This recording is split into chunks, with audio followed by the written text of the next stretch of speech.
नमस्कार दोस्तों, स्वागत है आप सभी का आपके अपने YouTube चैनल स्टडी ट्री पर।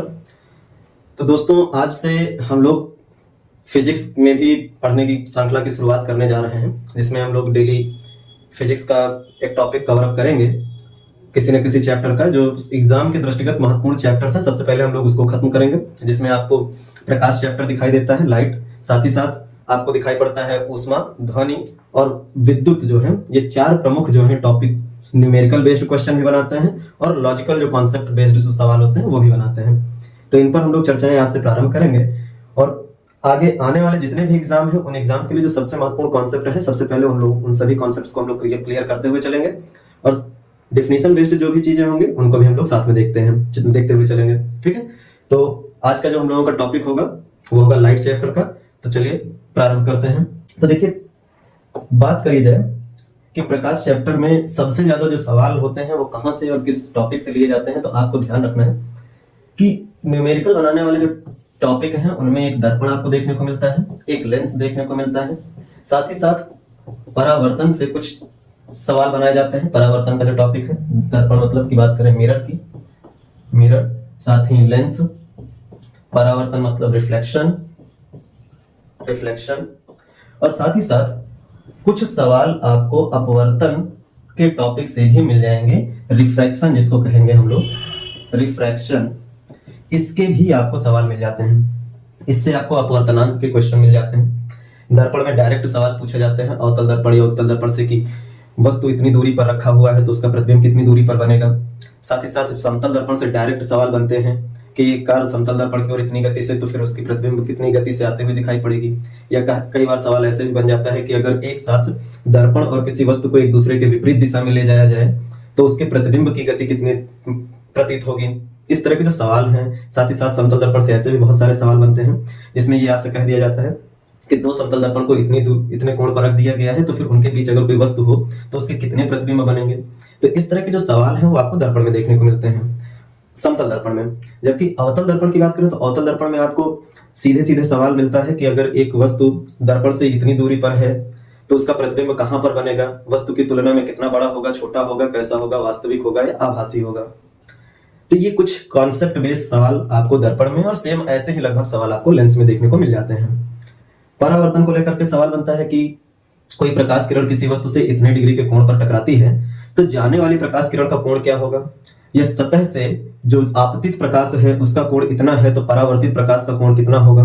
इस तरह से घुमा करके सवाल आगे पीछे पूछ लेते हैं। अपवर्तन से जो सवाल पूछे जाते हैं उनमें सबसे ज्यादा जो सवाल कॉमन है वो होते हैं अपवर्तनांक को किसी, कह सकते हैं, गहराई से मापने की प्रक्रिया की बात कर ली जाती है। जैसे अगर हम लोग बात करें तो इसके कुछ सवाल को जैसे हम लोग देखें, सवाल कह दिया जाता है कि अगर एक तालाब की तलहटी इतनी गहराई की है, वास्तविक में इतनी गहराई है, तो बाहर खड़े हुए व्यक्ति को उसकी गहराई कितनी दिखाई पड़ेगी। या फिर अगर कह दिया जाए कि पानी में पड़ा हुआ सिक्का इतनी गहराई में दिखाई पड़ता है तो वास्तव में वो कितनी गहराई पर होगा। या तालाब में तैरते हुए मछली एक मछुआरे को इतनी गहराई पर दिखाई पड़ रही है तो फिर वो कितनी गहराई में वास्तव में तैर रही होगी। या मछुआरा कितनी गहराई में हाथ डाले कि वो मछली को पकड़ सके।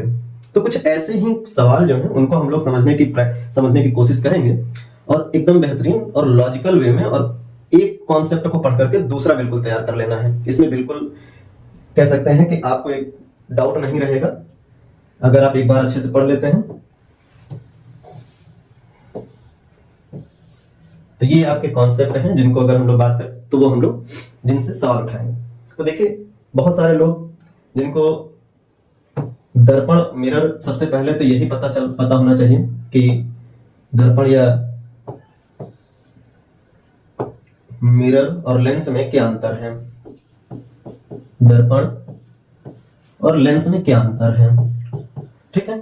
तो लेंस और दर्पण में अगर अंतर की बात की जाए तो आपको ध्यान रखना है कि कोई भी कांच का टुकड़ा जिसकी एक साइड में पॉलिश कर दी जाए, और दूसरा जो सतह है उसका, उस पर लाइट डालने पर वो लाइट को परावर्तित कर सके। यानी कि एक सतह पॉलिश वाली हो और दूसरा सतह परावर्तक हो जाए। किसी कांच के टुकड़े को ऐसा बना दिया जाए कि एक सतह पॉलिशदार और दूसरी सतह परावर्तक हो जाए, तो ऐसे कांच के टुकड़े को हम लोग कहते हैं दर्पण। जैसा कि घर में सामान्यतः प्रयोग किया जाने वाला जो शीशा आप देखते हैं वो दर्पण है आपका, ठीक है। जबकि लेंस में हमेशा ये बात याद रखनी है कि लेंस हम लोग उसे कहते हैं जिसमें कोई भी कांच का टुकड़ा हो उसे अगर हम लोग देखें तो उसकी दोनों सतहें बिना पॉलिश की हों, और चाहे हम इधर से देखें या इधर से देखें, मतलब कहने का है यानी कि प्रकाश को चाहे हम इधर से डालें तब भी प्रकाश इधर जा सके, और इधर से अगर हम प्रकाश को डालते हैं तो प्रकाश इधर भी जा सके, यानी प्रकाश आर पार चली जाए किसी कांच के टुकड़े को, तो सामान्यतः उसे हम लोग लेंस के रूप में देखते हैं। तो दर्पण होता है जिसमें कांच का टुकड़ा हो, पॉलिश कर दिया जाए एक साइड को और दूसरी साइड में आने वाली प्रकाश लौट करके वापस निकल जाए, वो दर्पण हो जाता है, कांच का टुकड़ा, ये ध्यान रखना है सबसे जरूरी। जबकि लेंस वो होता है जिसमें प्रकाश चाहे जिस ओर से डाली जाए दूसरी तरफ आराम से निकल जाए, यानी कि इसमें कोई पॉलिश वाली सतह नहीं होगी। अब यहां से सबसे जरूरी जो मेन पॉइंट निकल के आता है वो ये है कि दर्पण जो होता है इस पर केवल और केवल आपको ध्यान रखना है कि इसी जगह से पॉइंट याद रखिएगा, क्योंकि हमने क्या कहा, एक सतह पॉलिश है तो प्रकाश आया और लौट गया, पार नहीं कर पाया। इसका मतलब जो दर्पण होता है इस पर केवल और केवल परावर्तन का नियम ही काम कर सकता है, केवल परावर्तन का नियम। सबसे पहला पॉइंट तो यही ध्यान रखना है। जबकि लेंस जो होता है इसमें आप देख रहे होंगे कि लाइट इधर से डाली जाए तो इधर भी दिखाई देगी और इधर से डाली जाए तो उधर से दिखाई देगी, यानी आर पार हो जा रही है। और आर पार अगर किसी वस्तु से प्रकाश जा रही है तो उस प्रक्रिया के तहत जो रूल काम करता है उसे हम लोग अपवर्तन कहते हैं। तो लेंस में आपको कौन सी घटना दिखाई पड़ती है, अपवर्तन का नियम लगते हुए काम दिखाई पड़ता है। तो सबसे पहले तो यही सवाल आपको याद कर लेना है पॉइंट के तौर पे कि दर्पण जो है वो परावर्तन के नियम पर कार्य करता है, जबकि लेंस जो है उस पर अपवर्तन का नियम कार्य करता है। अगर लेंस जो कांच का टुकड़ा है वो गंदा ना हो तो आप उस कांच के शीशे को देख नहीं पाएंगे। कई बार होता है आप मॉल वगैरह जाते हैं, शॉपिंग मॉल शॉपिंग करने के लिए, तो आपको भी आभास होता होगा कि जो शीशा लगा हुआ है, गेट पर जो शीशा लगा होता है, कई बार उसके आर पार देखने पर ऐसा लगता है कुछ है ही नहीं, कोई दरवाजा है ही नहीं, और कई बार लोग निकलने की कोशिश करते हैं और उसमें जाकर के टकरा जाते हैं, क्योंकि वो एकदम प्लेन लेंस जो होता है जिसमें कुछ गंदगी नहीं है, तो लाइट बिल्कुल बराबर से अंदर से बाहर और बाहर से अंदर आ रही होती है, तो इसलिए आपको वो शीशा दिखाई ही नहीं पड़ता। वहीं अगर शीशा गंदा हो, उस पे स्टिकर लगा दें या कोई भी चीज लगा दी जाती है तो वो शीशा आपको दिखाई देने लगता है, जिससे आपको पता चल जाता है कि हाँ इसमें दरवाजा लगा हुआ है और हमको क्या कहते हैं, दरवाजा खोल करके बाहर निकलना है। तो ये आप देखते हैं, अभी हम लोग इसको समझेंगे, सही से समझेंगे, परावर्तन और अपवर्तन का जो नियम है इसको भी देखेंगे सही से। तो सबसे पहले मेन कॉन्सेप्ट क्या है कि दर्पण जो है उस पर परावर्तन का नियम कार्य करता है, जबकि लेंस जो है उस पर अपवर्तन का नियम कार्य करता है। अब सबसे जरूरी अगर हम लोग बात करें इस जगह पर अगले पॉइंट कि अपवर्तन और परावर्तन को हम लोगों ने देखा, लेकिन इसके पहले हम लोग यही बात देखेंगे कि जो हम लोग दर्पण पढ़ रहे हैं, अभी अपवर्तन और परावर्तन के नियम देखेंगे हम लोग, लेकिन सबसे पहले हम दर्पण के बारे में जान लेते हैं। तो आपको तीन तरह के मुख्य रूप से दर्पण दिखाई पड़ते हैं। एक आपको दिखता है समतल दर्पण यानी कि हम लोग इसको कहते हैं प्लेन मिरर। दूसरा आपको दिखाई पड़ता है अवतल दर्पण जिसको हम लोग कहते हैं कॉनकेव मिरर, ठीक है, कॉनकेव मिरर। और तीसरा आपको दिखाई पड़ता है उत्तल दर्पण जिसको हम लोग कहते हैं कॉन्वेक्स मिरर। अब तीन तरह से आपको दर्पण दिखाई पड़ते हैं। वहीं पर अगर हम लोग बात करें,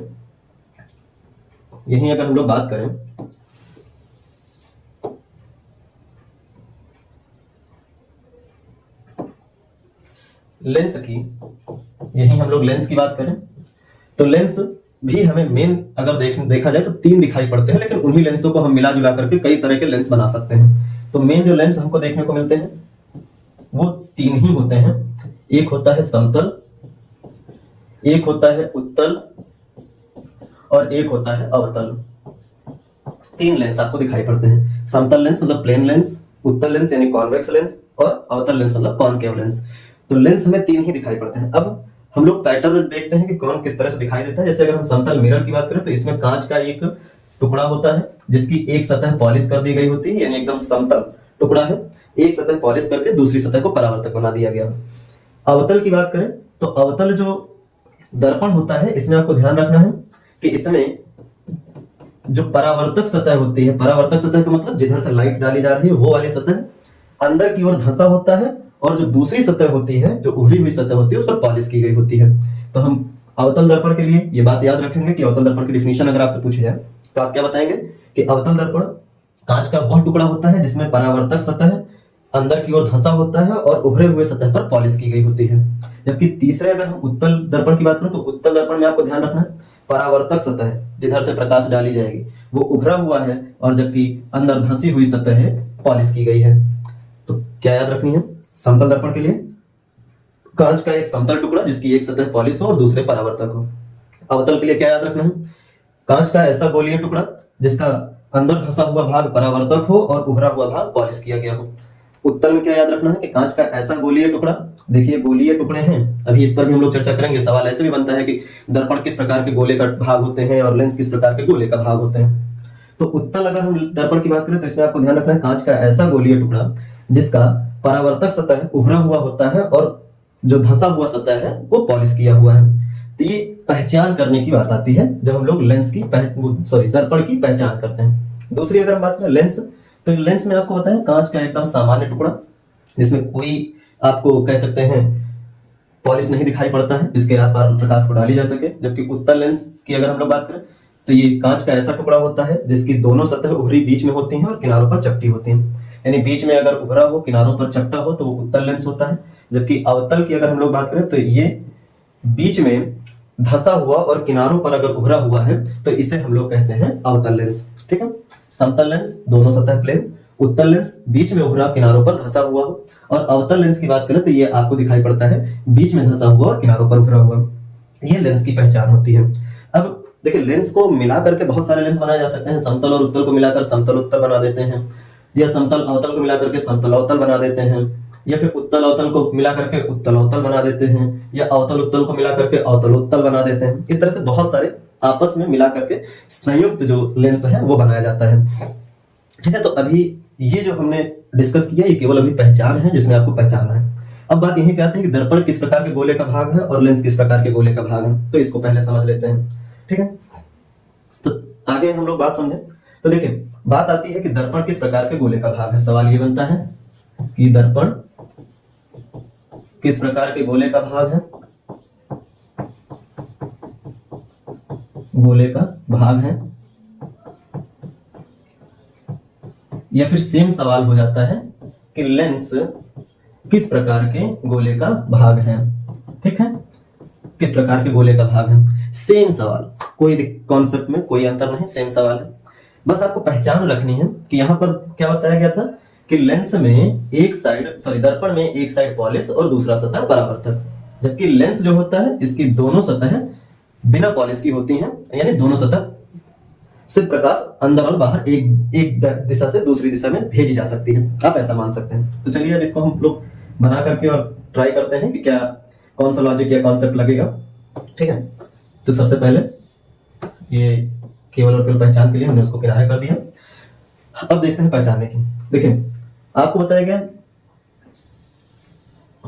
उत्तल लेंस ऐसे होता है और अवतल लेंस ऐसे होता है। ये अवतल लेंस है और वो उत्तल लेंस।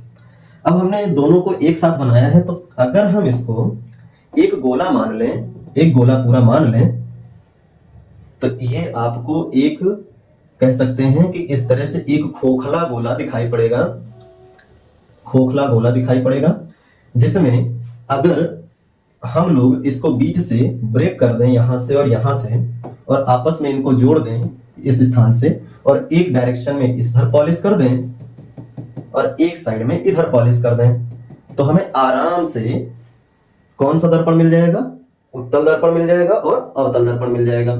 कहने का मतलब यह है कि उत्तल दर्पण और अवतल दर्पण, यानी दर्पण जो है ये कांच के खोखले गोले का भाग होता है, यानी कि जैसे कांच का कोई बीच ऐसा कह सकते हो गोला जिसमें बीच में पूरा खाली हो और बाहर से वो एकदम गोले के रूप में दिखाई दे, तो उसी को अगर तोड़ दिया जाए और अंदर वाली सतह को अगर पॉलिश कर दी जाए तो उभरी हुई सतह परावर्तक बन जाएगी और ऐसी कंडीशन में उत्तल लेंस हो जाएगा।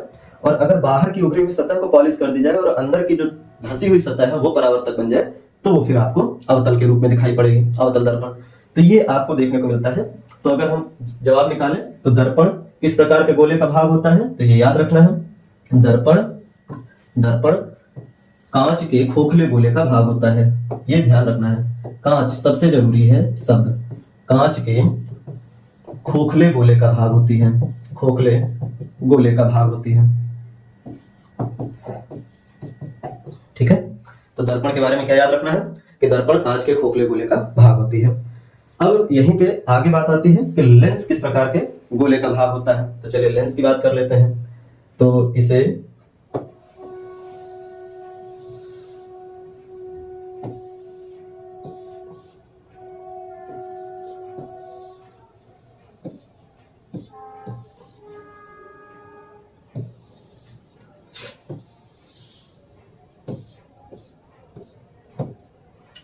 देखिए, अब लेंस की बात करते हैं कि लेंस किस प्रकार के गोले का भाग होता है। ठीक है,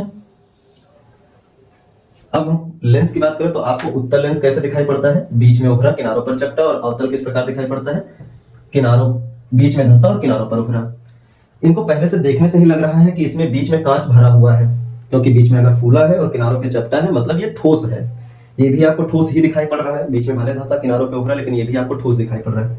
तो अगर हम लोग एक कांच का ऐसा गोला ले लें जो पूरी तरह ठोस हो, यानी कि एकदम गोल कांच का पूरा ठोस, कह सकते हो बॉल ले लें, एकदम अंदर से भरी हुई पूरी ठोस बॉल ले लें कांच का, और इस कांच को अगर हम तोड़ दें से मतलब है कि यहां से अगर हम तोड़ करके इसको ऐसे, इसका एक पार्ट ये निकाल लें। ठीक है, अगर इसको तोड़ के हम इसका एक पार्ट निकाल लें तो ये आपको कैसे लेंस की तरह दिखाई पड़ेगा, उत्तल लेंस की तरह दिखाई पड़ेगा। वहीं पर इसी को अगर हम ऐसे तोड़ करके इसी से हम लोग ये वाला हिस्सा निकाल दें, ये वाला पोर्शन, यानी अगर हम इस पोर्शन को अलग करेंगे, पहले इस वाले पोर्शन को अगर हम अलग कर दें तो ये आपको उत्तल लेंस बनाते हुए दिखाई पड़ेगा, और इस वाले पोर्शन को अगर हम अलग कर दें तो ये आपको अवतल के रूप में दिखाई पड़ेगा, अवतल लेंस। यानी कि कांच का अगर ठोस गोला लिया जाए तो ठोस गोले से हम उत्तल लेंस और अवतल लेंस को बना लेते हैं। तो लेंस बनाने के लिए किस प्रकार के गोले की आवश्यकता होती है, ठोस गोले की आवश्यकता होती है, ये आपको याद रखना है। तो लेंस के लिए हम लोग किस प्रकार का गोला लेते हैं, ठोस गोला लेते हैं। ठीक, तो ये आप ध्यान रखेंगे, लेंस किस प्रकार के गोले से, तो कांच के ठोस गोले से बनाया जाता है, ठोस गोले से। अभी हम लोगों ने केवल पहचान सीखी है, अभी नियम पे नहीं आए हुए हैं जो सबसे जरूरी है। लेकिन नियम पढ़ने के लिए हमें सबसे पहले लेंस और दर्पण को पहचानना जरूरी है। तो हमने दर्पण की पहचान कर ली, दर्पण में एक सतह पॉलिश, दूसरी परावर्तक। लेंस में कोई भी सतह पॉलिश वाली नहीं होगी, प्रकाश चाहे इधर से डालें चाहे इधर से डालें, प्रकाश आर पार गुजर जाएगी। लेंस में अपवर्तन का नियम कार्य करता है, जबकि दर्पण पे परावर्तन का नियम कार्य करता है। लेंस जो होता है इसको आपको ध्यान रखना है कि ठोस गोले से हम लोग प्राप्त करते हैं, जबकि दर्पण जो होता है इसे हम कांच के खोखले गोले से प्राप्त करते हैं। तो ये हुई पहचान। अब हम लोग कुछ इसके रूल की बात करते हैं, रूल देखते हैं कि किस तरह से अगर हम इसके नियम को देखना चाहें तो कैसे कार्य करेगा। तो देखिए नियम एकदम ट्रिकी, हम लोग नियम देखेंगे ट्रिक के हिसाब से कि कैसे इसको हम लोग एक को पढ़ते हैं तो फिर हम लोग सबको तैयार कर लेते हैं। आपको एक ही पढ़ना है, एक को पढ़ लोगे आप दूसरे के लिए ऑटोमेटिक जवाब निकाल लोगे, आपको बहुत नहीं पढ़ना है ना। ये होता है ना कि आप बहुत ज्यादा पढ़ने से अच्छा है कि स्मार्ट तरीके से पढ़ो, तो यहाँ पे हम लोग स्मार्ट तरीके से ही पढ़ेंगे।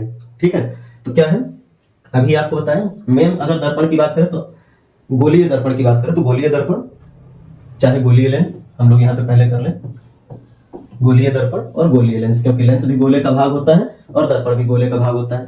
बस इनमें अगर हम देखें तो आपको एक प्राप्त हुआ है अवतल दर्पण, अवतल दर्पण, और यहाँ पे उत्तल दर्पण। ठीक है, और यहां से प्राप्त हुआ था आपको अवतल लेंस और उत्तल लेंस।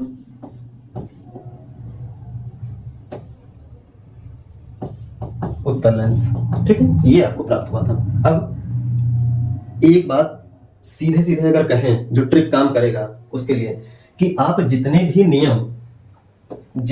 नियम अवतल दर्पण पर लगाएंगे, जितने भी नियम अवतल दर्पण सेम उसका नियम आपको कार्य करते मिलेगा उत्तल लेंस पर। क्या नियम समझ रहे हैं कि अवतल दर्पण के लिए जो कुछ हम लोग पढ़ेंगे सेम वही कॉन्सेप्ट किस पे कार्य करेगा, उत्तल लेंस पे कार्य करेगा। जबकि अगर हम लोग बात करें जो नियम हम लोग उत्तल दर्पण के लिए पढ़ते हैं वही पूरा का पूरा कॉन्सेप्ट काम करता है अवतल लेंस पर। पहली बात क्लियर, हमने क्या कहा कि अवतल दर्पण अगर आप पढ़ते हैं तो आपको उत्तल लेंस ऑटोमेटिक लगभग तैयार हो जाएगा। अब लगभग शब्द का प्रयोग कर रहे हैं क्योंकि यहां पर कुछ चीजें परिवर्तित होती हैं, लेकिन नियम नहीं बदलता है, नियम वही रहेगा। केवल और केवल जो बिंदु होते हैं, पॉइंट्स होते हैं, वो बदलेंगे। अभी हम लोग डिस्कस करने वाले हैं तो समझ लेंगे। जबकि उत्तल दर्पण के लिए जो नियम होगा सेम वही नियम अवतल लेंस के लिए कार्य करेगा। ये एक बात सबसे जरूरी है जो आपको याद रखनी है, यानी कि दर्पण का हमेशा अपोजिट वाले लेंस पर कार्य करता है नियम, ठीक है। अवतल दर्पण का नियम उत्तल लेंस पर और उत्तल दर्पण का नियम अवतल लेंस पर। चलिए अब इसको अप्लाई करते हैं किसी तरीके से समझने के लिए, ठीक है, कि कैसे ये नियम कार्य कर रहा है, क्योंकि कहना आसान है, उस नियम को अप्लाई करना सबसे जरूरी है कि किस तरह से हम अप्लाई कराते हैं। तो देखिए जब भी हम लोग अवतल दर्पण की बात करते हैं तो अवतल दर्पण का फिगर आपको कैसे दिखाई पड़ता है? अवतल दर्पण का आपको चित्र कुछ ऐसे दिखाई पड़ता है अवतल दर्पण का, और उत्तल दर्पण का चित्र आपको कैसे दिखाई पड़ता है? कुछ इस प्रकार का दिखाई पड़ता है, ठीक है। चित्र से ही हम लोगों को सारी जानकारी हो जाएगी। अब देखिए अवतल दर्पण का चित्र आपको थोड़ा सा अंदर की ओर मुड़ा हुआ दिखाई दे रहा है, यानी बीच में धंसा हुआ स्थान है और ऊपर की तरफ मुड़ा हुआ है। अगर हम इसको कह लें कि ये दीवार है और इस दीवार पे अगर हम बॉल को यहाँ अगर इधर से खड़े होकर के कोई व्यक्ति यहाँ पर बॉल मारे तो ये लौट के आएगा, यहाँ पे मारे तो ये नीचे की तरफ आएगा, और ऊपर मारे तो और नीचे आएगा, और ऊपर और नीचे, सीधे इस तरह से घूम जाए। घूमने का कारण क्या है? क्योंकि ये दीवार क्या है? बेंड है, और बेंड होने के कारण जब भी हम बॉल मारेंगे तो अंदर जिस तरफ दीवार झुकी है उधर की तरफ गेंद को ढकेल देगी, ना कि बाहर भेजेगी। कुल मिलाकर के प्रकाश जब भी अवतल दर्पण पे डाली जाती है वो हमेशा अंदर की ओर प्रकाश मुड़ जाती है। तो अवतल दर्पण के नियम को ध्यान रखना है कि अवतल दर्पण में जो भी प्रकाश किरण हम लोग डालते हैं, अवतल दर्पण में जो भी प्रकाश किरण हम लोग डालते हैं वो हमेशा हमेशा अंदर की तरफ सिकुड़ जाती है, बाहर नहीं निकलती है, अंदर की तरफ सिकुड़ती है। सिकुड़ने का कॉन्सेप्ट है, ठीक है। अब यहाँ पे बात करते हैं उत्तल दर्पण की। अब यहाँ पे आपको देखने को मिल रहा है ये बाहर की तरफ से उभरा हुआ है, और बाहर की तरफ से उभरी हुई सतह पर जब भी हम लोग कुछ टकराते हैं, कुछ भी मारने का प्रयास करते हैं, तो क्योंकि इसकी सतह बाहर से गोलाई रखती है तो बाहर से बॉल मारने पर ये अंदर की तरफ ना निकल करके बाहर की गोलाई के अनुरूप बाहर की तरफ निकल जाएगी, ठीक है। बाहर की अगर हम गोलाई के अनुरूप इसको देखें तो ये आपको बाहर की तरफ निकलते हुए दिखाई पड़ेगी। सेम वैसे ही यहां पर आप देख लेते हैं, सेम ऐसे ही, ठीक है। यानी कि अगर हम लोग अवतल लेंस पर अवतल दर्पण पर अगर हम लोग प्रकाश को डालते हैं तो वो सिकोड़ देता है अंदर की तरफ, क्योंकि वो अंदर की तरफ झुका हुआ है उसकी परावर्तक सतह। जबकि उत्तल दर्पण की जब बात करते हैं तो इसकी परावर्तक सतह बाहर की तरफ क्या है? उभरी हुई है, और उभरी हुई सतह पर कुछ भी प्रकाश डालते हैं तो बाहर की तरफ स्किड कर जाती है, बाहर की तरफ फिसल के निकल जाती है। यानी कि अब उत्तल दर्पण जो है ये प्रकाश को क्या करता है? प्रकाश को फैलाता है। और जबकि अवतल दर्पण की बात करें तो ये क्या करती है? प्रकाश को सिकुड़ने का कार्य करती है, यानी सिकुड़ता है, ठीक है।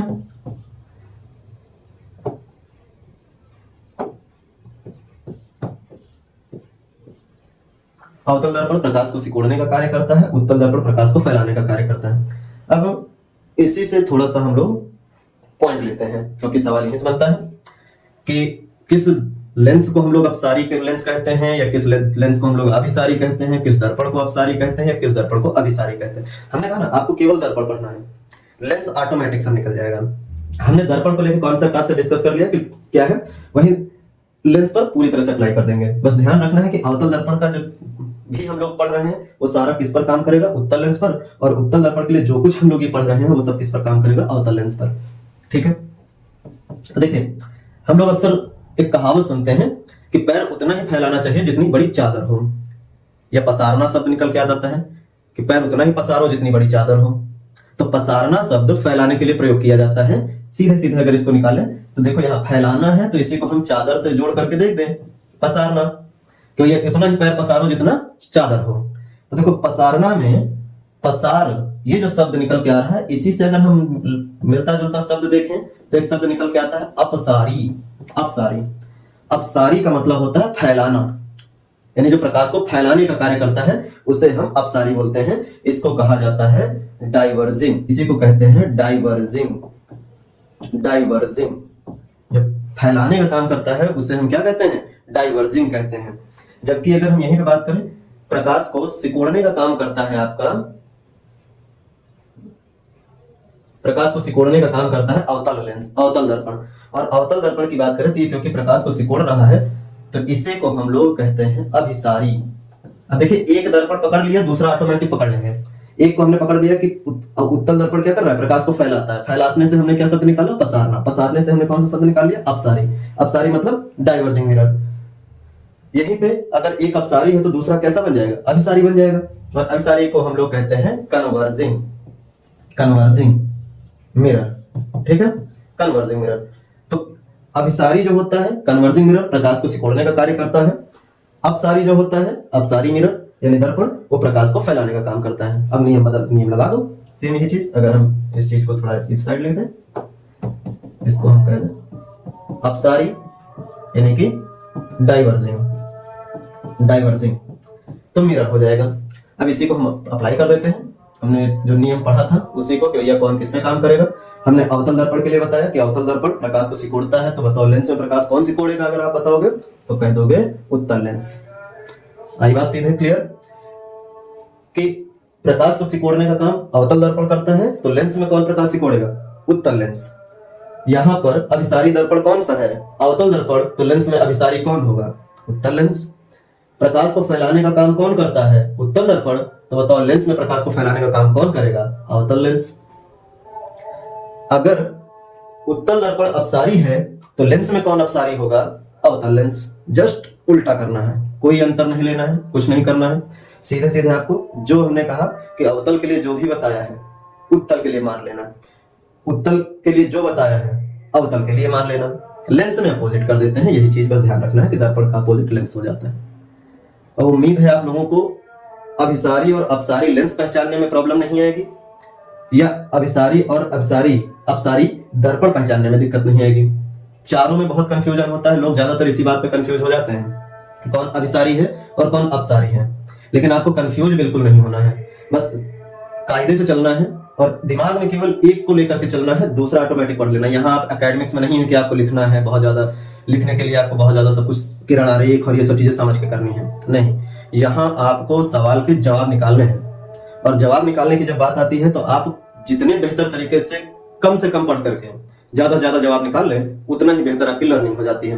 तो यहाँ हम लोगों ने दर्पण और लेंस को देख लिया, और इससे हम लोगों ने पहचान कर ली कि अवतल दर्पण प्रकाश सिकोड़ता है, उत्तल दर्पण प्रकाश फैलाता है। अपोजिट कर दीजिएगा, अवतल दर्पण का उल्टा उत्तल लेंस, यानी ये क्या करता है, ये प्रकाश सिकोड़ता है, यानी ये कैसा होगा, अभिसारी होगा। ये क्या करता है, फैलाता है, प्रकाश को फैलाता है, यानी कि ये कैसा होगा, अपसारी होगा। ठीक है, इसमें कोई अंतर अब दिक्कत हमको नहीं लगता कि आप लोगों को होगी कोई दिक्कत। अब ये बात पढ़ ली, अब इसको हम लोग आगे दूसरे तथ्यों के साथ लेके चलते हैं। तो देखिए अब हम लोग रूल्स पढ़ते हैं, नियम कि किसके लिए क्या वस्तु कहाँ पे रखी जाए तो प्रतिबिंब कहाँ बनेगा। तो सबसे पहले हम लोग समतल दर्पण से लेकर के शुरू करते हैं, क्योंकि नियम हम लोग समतल से ही प्रारंभ करेंगे। समतल दर्पण वही दर्पण जिसमें आप प्रतिदिन अपना चेहरा देखते हैं कि भैया बाहर निकलेंगे तो कोई हमें देखेगा कि नहीं देखेगा, यानी अपने आप को खूबसूरत देखने के लिए कि बाहर के लोग खूबसूरत देखें, इसके लिए सजने संवरने के लिए जो दर्पण आप यूज करते हो वो कौन सा है, समतल दर्पण। तो ठीक है, अब दिखने में ये दर्पण भले ही इजी है, लेकिन ये सवाल बहुत ज्यादा बड़े बड़े महत्वपूर्ण बनाता है। तो चलिए इसके कुछ सवाल देखते हैं, क्या सवाल है। दर्पण आपको ये दिखाई देगा, बिल्कुल एक कांच का एकदम टुकड़ा, सीधा प्लेन, एक सतह परावर्तक होगा और एक सतह पॉलिश वाला होगा। देखिए हमेशा परावर्तक सतह बनाने के लिए आप एक काम ध्यान रखिएगा, एक काम करके कि हमेशा जो आपका राइट वाला हिस्सा है ना, इसी को हमेशा परावर्तक मान के चलिएगा। किताबों में कई बार होता है कि किसी किसी फिगर में आपका परावर्तक दूसरी साइड बना देता है किरण आरेख खींचने के लिए, लेकिन अगर आप एक डायरेक्शन लेके हमेशा चलेंगे तो आपके लिए इजी रहता है समझना और पढ़ना, क्योंकि इसी से हम लोग प्लस माइनस वाला जो कॉन्सेप्ट बनता है ना वो भी देखेंगे कि फोकस प्लस में रहेगा या माइनस में रहेगा। सेंटर ऑफ कर्वेचर यानी वक्रता त्रिज्या जो होती है वो आपका, या वक्रता केंद्र जिसको हम लोग कहते हैं, वो आपका प्लस होगा या माइनस होगा। आगे हम लोग लेंस दर्पण में सबसे बड़ी कंफ्यूजन की बात यही होती है, इसलिए हम यहीं पे आपको कह दे रहे हैं कि कभी भी परावर्तक बनाइएगा, चाहे वो लेंस का हो चाहे कह सकते हो दर्पण का हो, हमेशा आप अपने जो राइट नहीं, आप अपने लिखने की तरफ से लेफ्ट वाला ही बनाइएगा, जिधर से आप लिख रहे हैं लेफ्ट वाला, ठीक है, इधर ही से बनाइएगा। इस साइड प्रतिबिंब या बाकी चीजों के लिए, लेकिन वस्तु रखने के लिए आप हमेशा लेफ्ट वाला ही डायरेक्शन लेके चलिएगा। अब चलते हैं नियम पे। तो देखिए नियम की अगर हम लोग बात करें तो नियम में पहला नियम आपको याद रखना है। क्या है पहला नियम? सबसे जरूरी कि समतल दर्पण के लिए वस्तु, कोई वस्तु, जैसे हम मान लें कि एक व्यक्ति है, कोई वस्तु जितनी दूरी पर होता है उस वस्तु का प्रतिबिंब दर्पण के अंदर उतनी ही दूरी पर बनेगा प्रतिबिंब।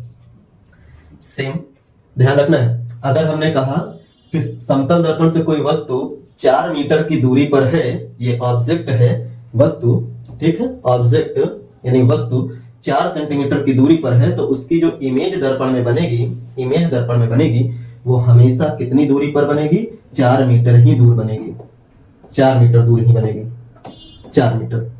नियम, वस्तु जितनी दर्पण से दूर होगा उसका प्रतिबिंब दर्पण के अंदर उतनी दूर बनेगा। ये पहला नियम है समतल दर्पण के लिए, ये याद रखना है। दूसरे अगर हम बात करें, अब यही वस्तु जो है दर्पण की तरफ चल के आ रहा है और हम मान लें कि ये इस वस्तु के दर्पण की ओर आने की जो गति है वो v गति है, यानी v चाल से दर्पण की ओर आ रहा है, तो उसका प्रतिबिंब भी वस्तु की तरफ आते हुए दिखाई पड़ेगा।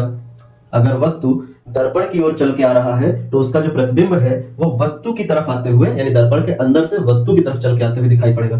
तो यदि वस्तु की चाल v है तो इस प्रतिबिंब की चाल 2v प्रतीत होगी। अब इसको कैसे यूज करते हैं? कई बार सवाल दे देता है कि एक वस्तु या एक कार जो है दर्पण की ओर, समतल दर्पण की ओर 40 किलोमीटर प्रति घंटे की रफ्तार से आती हुई दिखाई दे रही है, तो उस कार या वस्तु का प्रतिबिंब की गति क्या होगी या कितनी गति से आते हुए दिखाई पड़ेगी? तो अगर वस्तु की गति कितनी है 40, तो उसके प्रतिबिंब की गति क्या हो जाएगी? जस्ट डबल हो जाएगी, यानी 2 गुणे 40 यानी कितने किलोमीटर प्रति घंटे? 80 किलोमीटर प्रति घंटे। ये ध्यान रखना, ये केवल और केवल दिखाई पड़ेगी शब्द यूज किया जाता है, यानी आभास होगा, एक्चुअल में चाल नहीं होगी। चाल उतनी ही होगी जितनी वस्तु की है, क्योंकि ऐसा नहीं होगा कि वस्तु अगर 1 कदम चल रहा है तो प्रतिबिंब 2 कदम आगे बढ़ जाए। ऐसा केवल भूतिया पिक्चरों में देखने को मिलता है कि वस्तु कुछ और चल रहा होता है और कोई अंदर मिरर में कुछ और ही चल रहा होता है। एक्चुअल में ये चीज नहीं होता है। एक्चुअल में क्या होगा? जितना ही वस्तु चलेगा इमेज भी उतना ही चलेगा, लेकिन बाहर से देखने वाला जो होगा, जो ऑब्जर्वर होगा या जो वस्तु होगा, उसको ऐसा लगेगा, प्रतीत होगा कि भाई वो 1 कदम चल के जितनी दूरी ट्रेवल कर रहा है उससे ज्यादा तेजी से वो अंदर इमेज जो है वो उसकी तरफ आते हुए दिखाई दे रहा है और जस्ट डबल दिखाई दे रहा है। इसलिए आते हुए प्रतीत होगा, आभास होगा, ये प्रयोग किया जाता है शब्द। ठीक है, तो 2 नियम हो गए। एक नियम क्या था? वस्तु की दूरी, पहला नियम, वस्तु की दूरी बराबर होती है प्रतिबिंब की दूरी के, ठीक है, ये एक नियम हो गया। दूसरा नियम क्या हुआ? यदि वस्तु की चाल v है तो प्रतिबिंब की चाल कितनी होगी? 2v होगी। ठीक है, प्रतिबिंब की चाल कितनी होगी? 2v। प्रतिबिंब की चाल 2v दिखाई पड़ेगी। ये दूसरा नियम है।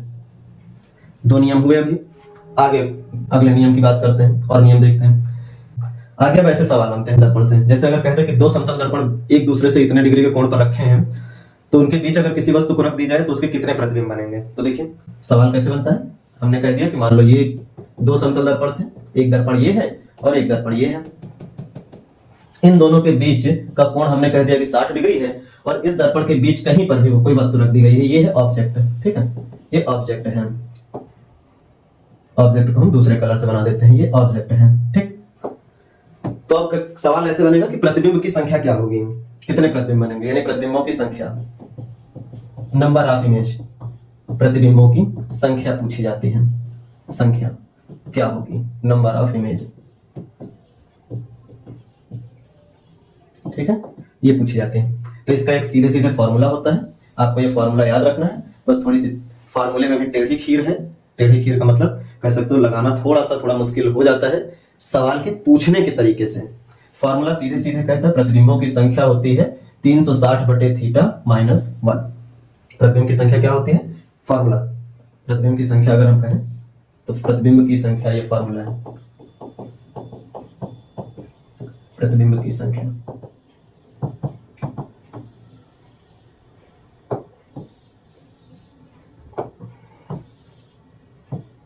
प्रतिबिंब की संख्या इज इक्वल टू 360/θ -1, ये प्रतिबिंब की संख्या होती है। अब इसी को लगाते हैं हम लोग।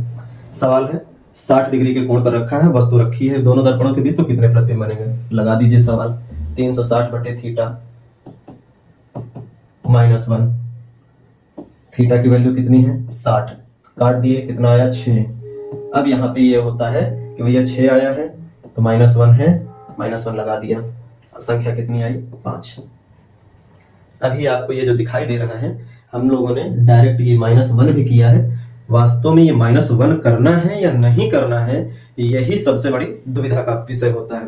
तो सबसे पहले तो कुछ ये जो नियम है, इस नियम की प्रक्रिया में ये जो हम लोगों ने यूज किया है -1 का कॉन्सेप्ट, ये हम लोग करेंगे कि नहीं करेंगे इसको समझते हैं, और करेंगे तो कब करेंगे उसके बाद डिस्कस करते हैं। तो देखिए, प्रतिबिंब की संख्या का फॉर्मूला जरूर होता है 360 बटे थीटा -1, लेकिन जब इसको हम लोग सॉल्व करते हैं तो कंडीशन बनती है 2। अगर कहा जाए वस्तु दर्पणों के बीच रखी है, दर्पणों के बीच है, मध्य है, कहीं पर भी बोल दें, तो प्रतिबिंब की संख्या हमेशा याद रखना विषम में मिलेगी, हमेशा विषम प्राप्त होगी, विषम होगी। ये एक पॉइंट है। अभी इसको अप्लाई करेंगे। पहले ये बात को ध्यान रखिएगा, अगर वस्तु दो दर्पणों के बीच कहीं पर भी रखी है, बीच शब्द को पकड़ के चलना है, बीच, मध्य, कहीं पर, तो प्रतिबिंब की संख्या हमेशा विषम होगी। यानी अगर संख्या काट पीट करके ये जो कोण आया है, कोण दिया गया है, इसको रखने पर अगर काटते हैं और अगर संख्या हमको सम मिलती है तब -1 करना होगा। जैसे कि हम लोगों ने यहाँ किया है, 360 बटे थीटा किया है तो थीटा की वैल्यू 60 रखी है, और 60 रखी थी तो काटे थे तो संख्या कैसी आई थी? सम। और इसी सम संख्या को हमने -1 करके कैसी बना ली? विषम। लेकिन अगर यही 60 की बजाय थीटा की वैल्यू मान लीजिए कि कह देता कि दो समतल दर्पण 120 डिग्री के कोण पर एक दूसरे से रखे हैं और उनके बीच कहीं वस्तु रखी है, तो उसके कितने प्रतिबिंब बनेंगे? तो सीधे हम लोग करते 360 बटे थीटा -1, ये फॉर्मूला जरूर है, लेकिन इसको जब लगाते हैं हम लोग तो ये बात ध्यान रखते कि 360 बटे 120 पहले करते, माइनस करना है या नहीं करना, ये संख्या कैसी मिल रही है उस पर डिपेंड करती। और जब इसको काटते तो 12 × 36, यानी नंबर ऑफ इमेज हमको कितने मिले? 3, और जो मिली हुई संख्या है वो पहले ही 3 है, यानी विषम संख्या है, इसलिए हम यहाँ पर ये जो -1 है वो नहीं करने वाले। क्लियर बात? हम लोग क्या देख रहे हैं? हम लोग पॉइंट निकाल रहे हैं कि अगर वस्तु दर्पण के बीच कहीं पर भी रखी है तो प्रतिबिंब की संख्या उसकी हमेशा विषम होगी। अगर संख्या सम आती है तो उसमें हम -1 करके संख्या को कैसे बना देते हैं? विषम बना देते हैं। और अगर विषम आती है तो हम लोग -1 नहीं करते हैं, डायरेक्ट केवल और केवल नंबर लिख देते हैं, जो भी नंबर आता है विषम में। ये एक तथ्य है। दूसरे की बात करते हैं। अब दूसरा इसके साथ दूसरा पॉइंट है, ठीक है? तो इस दूसरे पॉइंट को अगर हम लोग लेके चलें तो ठीक है, दूसरा तथ्य क्या कहता है? देखिए, नियम है, नियम को लेकर के अब यहाँ पे आपको ये बात ध्यान रखनी है, और यही सबसे जरूरी है कि अगर वस्तु दर्पणों, दोनों दर्पण जो है उन दर्पणों के बीचों बीच, अब ये शब्द जो है यही काम का है, बीचों बीच, एकदम सेंटर में जहां ऐसी जगह रखा है जहां से इस दर्पण का जो कुल कोण है 60 डिग्री, इसको 30 और 30 में बांट दे रहा हो, वो बीचों बीच का पॉइंट होगा। तो अगर बीचों बीच में है तो ध्यान रखना है, तो प्रतिबिंबों की संख्या हमेशा सम प्राप्त होगी। प्रतिबिंबों की संख्या हमेशा सम प्राप्त होगी। नियम, इसी में सबसे ज्यादा लोग कंफ्यूज होते हैं, और इस तरीके से किसी ने बताया भी नहीं होगा आज तक आप लोगों को कि कब कैसे हम लोग रूल को अप्लाई करते हैं। और अगर आप जाते हैं एग्जाम में बैठते हैं तो सबसे बड़ी कंफ्यूजन यही होती है। और अभी तक जहां तक मेरी जानकारी है, किसी ने यूट्यूब पर अभी इस तरह से पढ़ाया ही नहीं है जहां आपको इतने डिटेल से और इतनी बारीकी से बताया गया हो। पेड कोर्सेज में हो सकता है किसी ने बताया हो तो बताया हो, लेकिन इतनी गहराई से इस तरीके से बहुत कम लोग बताते हैं, इमेज को निकालने की जो बात आती है। अब यही हम इस जगह पे अगर लगा दें, हमने ये जो ऑब्जेक्ट है इसी को लेकर के हम सवाल ये बोलते हैं कि दो समतल दर्पण एक दूसरे से 60 डिग्री के कोण पर रखे हैं और उनके बीचों बीच एक वस्तु रखी है, बीचों बीच। तो उसके प्रतिबिंब कितने होंगे? तो ये 360 बटे थीटा माइनस 1 का जो हम लोगों ने फॉर्मूला लगाया हुआ है, इसमें काटने पर हमें संख्या 6 मिली थी, तो 6 सम संख्या है और हमको पता है कि अगर बीचों बीच वस्तु रखी है तो प्रतिबिंब की संख्या हमेशा कैसी होगी? सम होगी। तो ऐसी स्थिति में हम लोग ये -1 नहीं करते, संख्या को 6 ही रहने देते हैं। और यहाँ पे जो हम लोगों ने किया है कि 120 डिग्री के कोण पर दो समतल दर्पण है, तो इनमें इनके बीचों बीच में अगर एक कोई वस्तु रखी है, बीचों बीच रखी है, तो प्रतिबिंब की संख्या कितनी है? तो प्रतिबिंब की संख्या निकालने के लिए हम क्या करते हैं? 360 बटे थीटा, और किए थे तो हमको जवाब क्या मिला था? 3। 3 कैसी संख्या है? विषम, और हमको बनानी कैसी है? सम। तो -1 करके संख्या कितने निकाल देते? 2। यही कंफ्यूजन होता है सबसे ज्यादा जब सवाल पूछे जाते हैं, तो यही छोटे छोटे जो शब्द हैं, यही छोटी छोटी बारीकियां हैं, लोग छोड़ देते हैं और इससे प्रतिबिंब की संख्या जो होती है वो गलत हो जाती है। तो ये कुछ प्रमुख कॉन्सेप्ट हैं, अभी खत्म नहीं हुआ है। इसी पर एक तीसरा जो पॉइंट निकल के आता है, जिसको हम लोग यहीं पर देख लेते हैं। तीसरे पॉइंट को अगर हम लोग देखें तो सबसे पहले थोड़ी जगह बना लेते हैं। अब तीसरा पॉइंट जो है, तीसरा पॉइंट कहता है कि अगर प्रतिबिंब की संख्या दशमलव में प्राप्त हो रही हो, दशमलव में प्राप्त हो रही हो,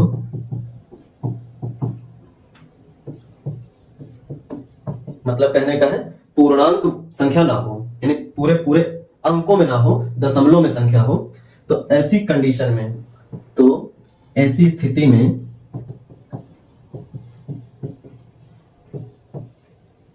हम,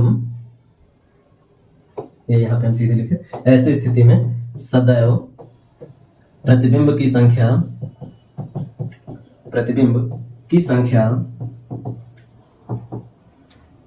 अगली संख्या मानी जाती है।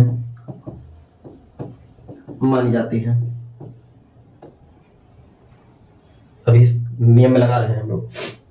कह रहे हैं प्रतिबिंब की संख्या दशमलव में अगर प्राप्त हो जाए तो ऐसी स्थिति में सदैव प्रतिबिंब की संख्या अगली संख्या मानी जाएगी। अब यहाँ दशमलव से मतलब कुछ बातें याद रखिएगा। मैथ में आप एक जो तरीका है वो पढ़ते हैं और मैथ में हमेशा ये चीज ध्यान रखते हैं कि अगर मान लीजिए कोई संख्या 1.234 ऐसे करके कोई मिल रही होती है, तो आप ये देखते हैं कि ये संख्या दशमलव बाद की जो संख्या है वो अगर 5 से छोटी है तो हम पिछली ही संख्या को मान लेते हैं राउंड फिगर में, यानी 5 से छोटी है तो पिछली संख्या लिख देते हैं। और वही अगर यहाँ पे लिखा होता है 1.534, तो 5 और इससे बड़ी संख्या आने पर, जो 5 और इससे बड़ी संख्या आने पर हम लोग क्या करते हैं, मैथ में राउंड फिगर में अगली संख्या मान लेते हैं।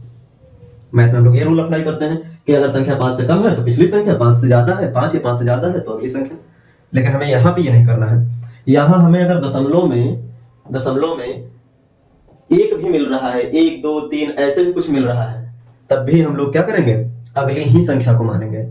बस अगली संख्या मानने के बाद ये ध्यान रखेंगे कि अगली संख्या सम मिल रही है तो केस क्या है सवाल का, बीचों बीच है या फिर केवल बीच में है।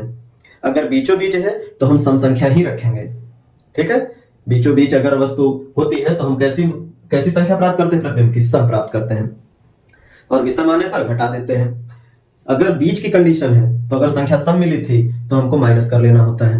तो ये दशमलव में आने के बाद पूर्णांक को कंप्लीट करते हैं, पूर्णांक को बनाते हैं और उसके बाद को हम लोग सवाल करते हैं। तो एक आध सवाल और देख लेते हैं इस पर। अब सवाल को देख करके जरा कॉन्सेप्ट को क्लियर कर लेते हैं, ठीक है। तो सवाल ये है कि जैसे हम कह दें कि भाई दो समतल दर्पण और इनके बीच का कोण हम कहें 45 डिग्री है। वस्तु कोई रखी है इसके बीच में कोई ऑब्जेक्ट रखा है, हमने शब्द लिया केवल बीच में रखा है, बीज वस्तु है, बीच में है। क्या कर लेंगे, सवाल का जवाब, प्रतिबिंब की संख्या पूछा है, इमेज, ठीक है। क्या लिखेंगे, 360 बटे थीटा। -1 करना है या नहीं करना है वो लास्ट में देखेंगे जवाब आने पर। थीटा की वैल्यू कितनी है, 45 रख दिया। काटो इसको, अगर काटेंगे तो कितने से जाएगा, 5 से काटे, 5 9 45, फिर 5 6 30, 5 7 35, 7 बार जाएगा, ठीक है। 5 7 35 और 5 दूनी 10, 9 1 9, 9 8 72। अब आपको पता है संख्या अगर केवल बीच में है तो बीच में आने वाली जो संख्या होती है जिसमें केवल बीच में संख्या है, तो फिर प्रतिबिंब की संख्या हमेशा कैसी होती है? विषम। और संख्या ही कैसी है? सम। तो यहाँ पे हम -1 करेंगे और प्रतिबिंब की संख्या कितनी मिल जाएगी? 7। लेकिन अगर यही यहाँ पर बीच को हटा करके हमने क्या बोला होता? क्या शब्द बोला होता? बीचों बीच। बीचों बीच अगर ये हमने बोला होता तो यहाँ पर आपको देखने को मिलता कि सेम यही कॉन्सेप्ट पे हमें इमेज मिलते हैं, नंबर ऑफ इमेज 8, और ये सम संख्या है तो हम लोग इसको घटाते नहीं, -1 नहीं करते हैं। ये कॉन्सेप्ट ऐसे ही कार्य करता है। ठीक है, अब हम लोग दशमलव वाले कुछ सवाल देखते हैं, उसको करते हैं। ठीक है, तो दशमलव वाले सवाल हम लोग देखते हैं। ठीक है, तो दशमलव वाले सवाल की अगर हम लोग बात करें जिसमें पॉइंट में अगर जवाब आता है तो फिर हम लोग क्या मानेंगे, कैसे संख्या को निकालते हैं, उस पर अगर हम लोग चर्चा करें तो देखिए सवाल वही है सेम। दो समतल दर्पण है, एक दूसरे से किसी कोण पर रखे हैं और किसी कोण को अगर हम मान लें कि 75 डिग्री के कोण पर रखे हैं, तो इनके बीच अगर कोई वस्तु रखी है तो उसके कितने प्रतिबिंब बनेंगे? नंबर ऑफ इमेज पूछ रहे हैं, कितने इमेज बनेंगे? सेम वही फॉर्मूला 360/थीटा। थीटा की वैल्यू कितनी है? 75, तो लगा देते हैं 360/75, काट देते हैं। 15 × 75 होता है तो 5 से 15 बार जाएगा। फिर इधर अगर हम लेके जाएं तो 5 × 7 = 35, 5 × 2 = 10। अब अगर ये काटे तो कटेगा, 3 से कट जाएगा, 3 × 5 = 15 और 3 × 2 = 6 और 3 × 4 = 12। अब नहीं कटेगा। अब देखते हैं 24/5 आ जाएगा, काटिए तो 5 × 4 = 20 और बच गया है 4, तो पॉइंट लगाए 40 हो गया, तो 5 × 8 = 40। अब यहाँ पे आप लोग देख रहे होंगे कि संख्या मिली है 4.8, और हमेशा अगर संख्या दशमलव में मिलती है तो हम क्या करते हैं? अगली संख्या को मान लेते हैं। यानी 4.8 है तो अगली संख्या बनेगी 5। अब जब संख्या 5 बन जाती है तब हम लोग देखते हैं, चेक करते हैं कि सवाल में क्या पूछा है। तो सवाल में हमने कहा था कि बीच में रखी है, वस्तु बीच में रखी है, और वस्तु अगर बीच में रखी है तो हमेशा संख्या ध्यान रखनी है विषम ही प्राप्त होगी। ठीक है, और विषम पहले ही आ गया है तो हम -1 का प्रयोग नहीं करेंगे, जो फार्मूले का हम लोग करते हैं। अगर यही हम कह देते कि वस्तु बीचों बीच रखी है, बीचों बीच रखी है, ठीक है, बीचों बीच रखी है, तब इमेज की क्या होगी? तो हम लोग सवाल का जवाब निकालते 5 और संख्या हमको मिली थी विषम, और फिर हम क्या करते हैं? इसको बनाते हैं सम, और सम बनाते तो हमको प्रतिबिंब की संख्या कितनी मिलती? 4। आई बात समझ में? यानी कि प्रतिबिंब की संख्या हमें सम प्राप्त होती है जब कंडीशन रखी जाती है वस्तु की कि दोनों दर्पणों के वस्तु बीचों बीच में हो। ठीक है, वस्तु के बीचों बीच में हो, और केवल अगर बीच में है तो हम लोग क्या रखते हैं? हमेशा जवाब निकालते हैं कि प्रतिबिंब की संख्या कैसी होगी? विषम में आएगी। ठीक है, तो ये आपको कॉन्सेप्ट में ध्यान रखना होगा। इसके जो सबसे फेमस सवाल है वो दो सबसे ज्यादा पूछे जाते हैं, एक 90 डिग्री, एक 120 डिग्री की। 90 डिग्री के कोण पर रखा है दो दर्पण को तो कितने प्रतिबिंब होंगे? 120 डिग्री के कोण पे है तो कितने प्रतिबिंब होंगे? और साथ ही साथ अगर हम लोग बात की जाए तो एक सवाल और बनता है कि अगर दो समतल दर्पण एक दूसरे से 0 डिग्री के कोण पे हो तो कितने प्रतिबिंब बनेंगे? इसको देख लेते हैं हम लोग। 0 डिग्री के अगर कोण पे हो, बाकी जो दिखा है, तो एक सवाल ये है कि अगर दो समतल दर्पण एक दूसरे से 90 डिग्री के कोण पे हैं, 90 डिग्री के कोण पे हैं, ठीक, तो 90 डिग्री के अगर कोण पे दो समतल दर्पण है और इनके बीचों बीच कोई वस्तु रखी है, ये ऑब्जेक्ट है, हमने शब्द यूज किया है बीचों बीच। इसी पर हम लोग एक शब्द ले लेते हैं बीचों बीच का, और इसी में हम लोग एक सवाल कर लेंगे कि बीच में कहीं पर भी हो सकती है। बीच का मतलब यहाँ भी हो सकता है, यहाँ कहीं पर भी हो सकता है, लेकिन बीचों बीच का मतलब है कि इसके एग्जैक्ट जो एकदम सीधी रेखा होगी जो इस पूरे दर्पण के दोनों हिस्सों को 45 और 45 पर बांट दे, उस रेखा के ऊपर कहीं पर वस्तु अगर है तो बीचों बीच की कंडीशन है। तो बीचों बीच में हमेशा ध्यान रखना है पहले ही कि प्रतिबिंब की संख्या समलानी है, और बीच अगर है तो प्रतिबिंब की संख्या विषमलानी है, और यही करने के लिए हम लोग बनाते हैं, मतलब माइनस करते हैं। ठीक है, तो यहाँ पे ध्यान दें 360/थीटा, थीटा की वैल्यू कितनी है? 90, तो 360/90 अगर हम लोग करें तो कट जाएगा और 4 बार जाएगा, तो इमेज कितने हैं? 4। लेकिन हमको ध्यान रखना है पढ़ करके कि सवाल में क्या है? बीचों बीच है, तो संख्या लानी थी सम, और जवाब भी आया है सम में, तो प्रतिबिंब की संख्या यही हो जाएगी। लेकिन यही अगर है बीचों, केवल बीच के बीच में संख्या है, मतलब बीच में वस्तु रखी है, फॉर्मूला लगाएंगे 360/थीटा, थीटा की वैल्यू कितनी है? 90। सॉरी, जुकाम हो गया है थोड़ा सा तो गला खराब है। अगर इसको काट दें तो ये 4 बार जाएगा, और 4 एक संख्या कैसी है? सम, और हमको पता है कि अगर कहीं वस्तु बीच में कहीं पर भी रखी है तो कैसी संख्या मिलती है? विषम, और विषम लाने के लिए हम फार्मूले वाला एक माइनस कर देते हैं, तो हमको इमेज का नंबर कितना मिल जाता है? 3। ये आपको ध्यान रखना है। ठीक है, दूसरा अगर देखें 120 का जो 120 वाला है उसको लेकर के भाई दो समतल दर्पण है, दो समतल दर्पण एक दूसरे से कितने डिग्री के कोण पर रखे हैं 120, और अभी हम इसके बीच में रखते हैं, बीचों बीच रख देते हैं। दो कॉन्सेप्ट इसमें भी बना लेते हैं। एक हमने कहा बीचों बीच वस्तु रखी है, बीचों बीच रखी है, वस्तु बीचों बीच है, और दूसरा हमने कह दिया वस्तु बीच में कहीं पर है,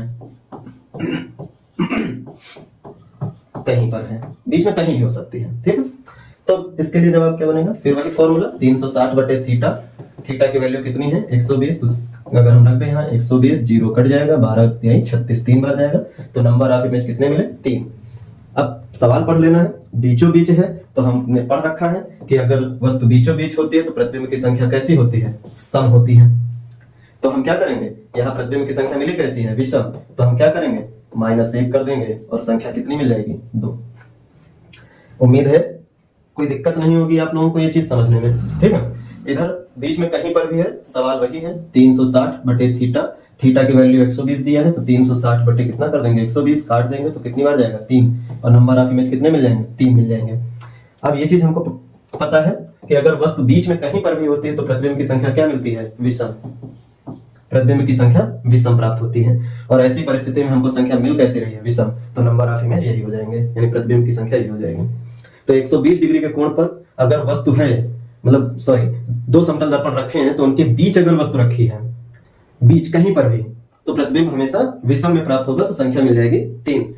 और अगर बीचों बीच रखा है, बीचों बीच का मतलब ये बात ध्यान रखना, एक ऐसी रेखा जो इधर और इधर दोनों को बराबर हिस्सों में बांट रही हो, यानी टोटल अगर दोनों दर्पणों के बीच का कोण 120 था तो दो हिस्सों में बांट दे 60 और 60 के, और ये जो रेखा जो 60 और 60 में डिवाइड कर रही है, इस रेखा पर कहीं पर भी वस्तु हो, इस रेखा पर कहीं पर भी वस्तु हो, जिसको हम कहेंगे बीचों बीच कहीं पर भी हो, तब इसके कितने प्रतिबिंब दिखाई पड़ेंगे इस दर्पण में, आपको ध्यान रखना है 2। लेकिन अगर इस रेखा को छोड़ करके वस्तु कहीं पर भी इधर इधर इधर कहीं पर भी हो बीच में, तो प्रतिबिंब कितने बनेंगे 3। यही कॉन्सेप्ट मेन है जो आपको याद रखना है। अब तीसरा जो 90 देख लिया, 120 देख लिया, तो तीसरा सबसे महत्वपूर्ण है, सवाल पूछा जाता है कि अगर दो समतल दर्पण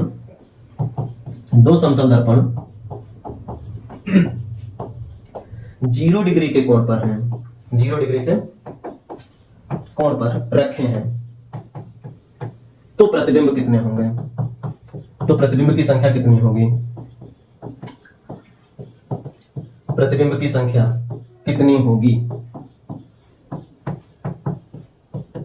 ठीक है, प्रतिबिंब की संख्या कितनी होगी।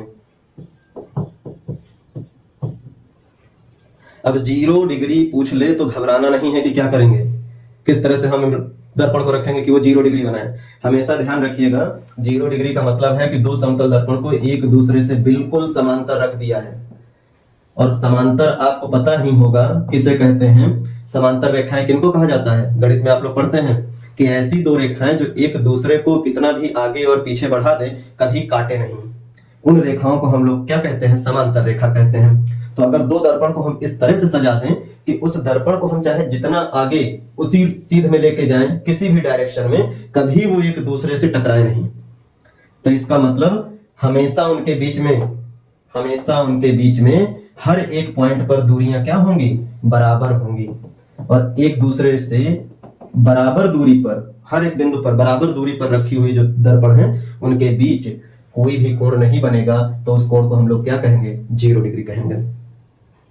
यानी दो दर्पण एक दूसरे से इस तरह से रख दी जाए कि कितना भी आगे पीछे खिसका लें, कभी वो एक दूसरे से टच ना होने पाए, तो हम कहेंगे कि उनके बीच कोई कोण नहीं होगा, यानी 0 डिग्री का कोण होगा।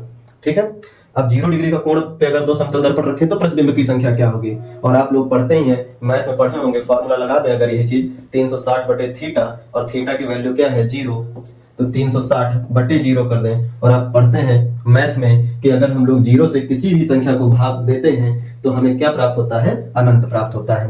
यानी अगर किसी संख्या को 0 से भाग दिया जाता है तो हमें कौन सी संख्या मिलती है, अनंत। तो इसका जवाब क्या होगा कि दो समतल दर्पण अगर 0 डिग्री के कोण पर या समांतर एक दूसरे के रखे हुए हैं तो प्रतिबिंब की संख्या क्या निकलेगी, अगर एक दूसरे के समांतर हैं या 0 डिग्री के कोण पर हैं तो प्रतिबिंब की संख्या क्या होगी, संख्या अनंत होगी। अब अनंत कैसे कहेंगे, तो आपने देखा होगा क्या कहते हैं, सामने फ्रंट की दीवार पे कई जगहों पे, और दोनों फ्रंट बैक, अगर आप दाढ़ी बनवाने बाल कटवाने कभी गए हो या ब्यूटी पार्लर जो लड़कियां जाती हैं उन्होंने देखा होगा, हर तरफ ग्लास ही ग्लास लगा होता है।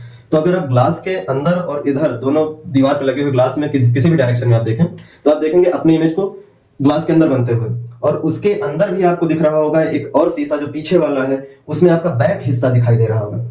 और अंदर गहराई से देखने की कोशिश करेंगे तो शीशे के अंदर फिर शीशा दिखाई देगा और उसमें आपका फिर फेस बन रहा होगा, फिर उसके अंदर शीशा दिखाई दे रहा होगा, उसमें आपका बैक बन रहा होगा, फिर फेस फिर बैक, और ऐसे करते करते शीशे के अंदर शीशा, शीशे के अंदर शीशा, ये क्रम चलता रहता है। तो ये जो आपका इमेज दिखाई दे रहा है ना, कभी फ्रंट कभी बैक, यही वो इमेज है आपका जो शीशे में लगातार कंटिन्यूटी के साथ बनता जाता है। और ये कब कब बनता है इसे, और इसकी संख्या अनंत कब होती है, जब दोनों शीशे बिल्कुल एक दूसरे के कैसे हो, समांतर हो। अगर समांतर नहीं है, किसी एंगल पर मुड़े हुए झुके हुए हैं, तो वो संख्या किसी भी स्थान पे जाकर के एक निश्चित नंबर बना लेगी कि इतने ही इमेज हो जाएंगे, उससे ज्यादा फिर नहीं बढ़ेगा। अगर गलती से भी आपस में कोई एंगल क्रिएट कर लेती हैं शीशे तो उसमें एक निश्चित संख्या प्राप्त हो जाती है, लेकिन अगर एक दूसरे से समांतर है, कोई एंगल नहीं है, तो संख्या हमेशा प्रतिबिंब की कैसी हो जाती है, अनंत हो जाती है। तो ये बात आपको ध्यान रखना है कि अगर 0 डिग्री के कोण पर दो समतल दर्पण रख दिए जाए, या इसी को हम मान लें समांतर रख दिए जाए, समांतर दर्पण रखे हों, तो प्रतिबिंब की संख्या क्या होगी, अनंत हो जाएगी। ठीक है, उम्मीद है इसमें आपको कोई परेशानी नहीं होगी। दर्पण यानी समतल दर्पण के मेन जो कॉन्सेप्ट हैं वो आप समझ गए होंगे। ठीक, क्या क्या हम लोगों ने कॉन्सेप्ट पढ़े हैं। अगर हम लोग समतल दर्पण की बात करें, इसमें कॉन्सेप्ट हम लोगों ने क्या क्या लिए। सबसे पहला हम लोगों ने देखा कि अगर समतल दर्पण की बात करें तो वस्तु जितनी बड़ी होती है प्रतिबिंब उतना ही बड़ा बनता है। वस्तु दर्पण से जितनी दूरी पर रखी होती है प्रतिबिंब दर्पण के अंदर उतनी ही दूरी पर बनता है। वस्तु जिस गति से दर्पण की ओर आती है प्रतिबिंब उसकी दुगनी गति से वस्तु की तरफ आती हुई प्रतीत होती है। अब इसी पर अगला कॉन्सेप्ट जो है वो हम लोग देखते हैं। ठीक है, अब क्या कॉन्सेप्ट आता है, अभी समतल दर्पण से ही है, ये सारे नियम समतल के ही हैं, अभी चल रहे हैं समतल दर्पण। अगला नियम क्या है इसको देखिए।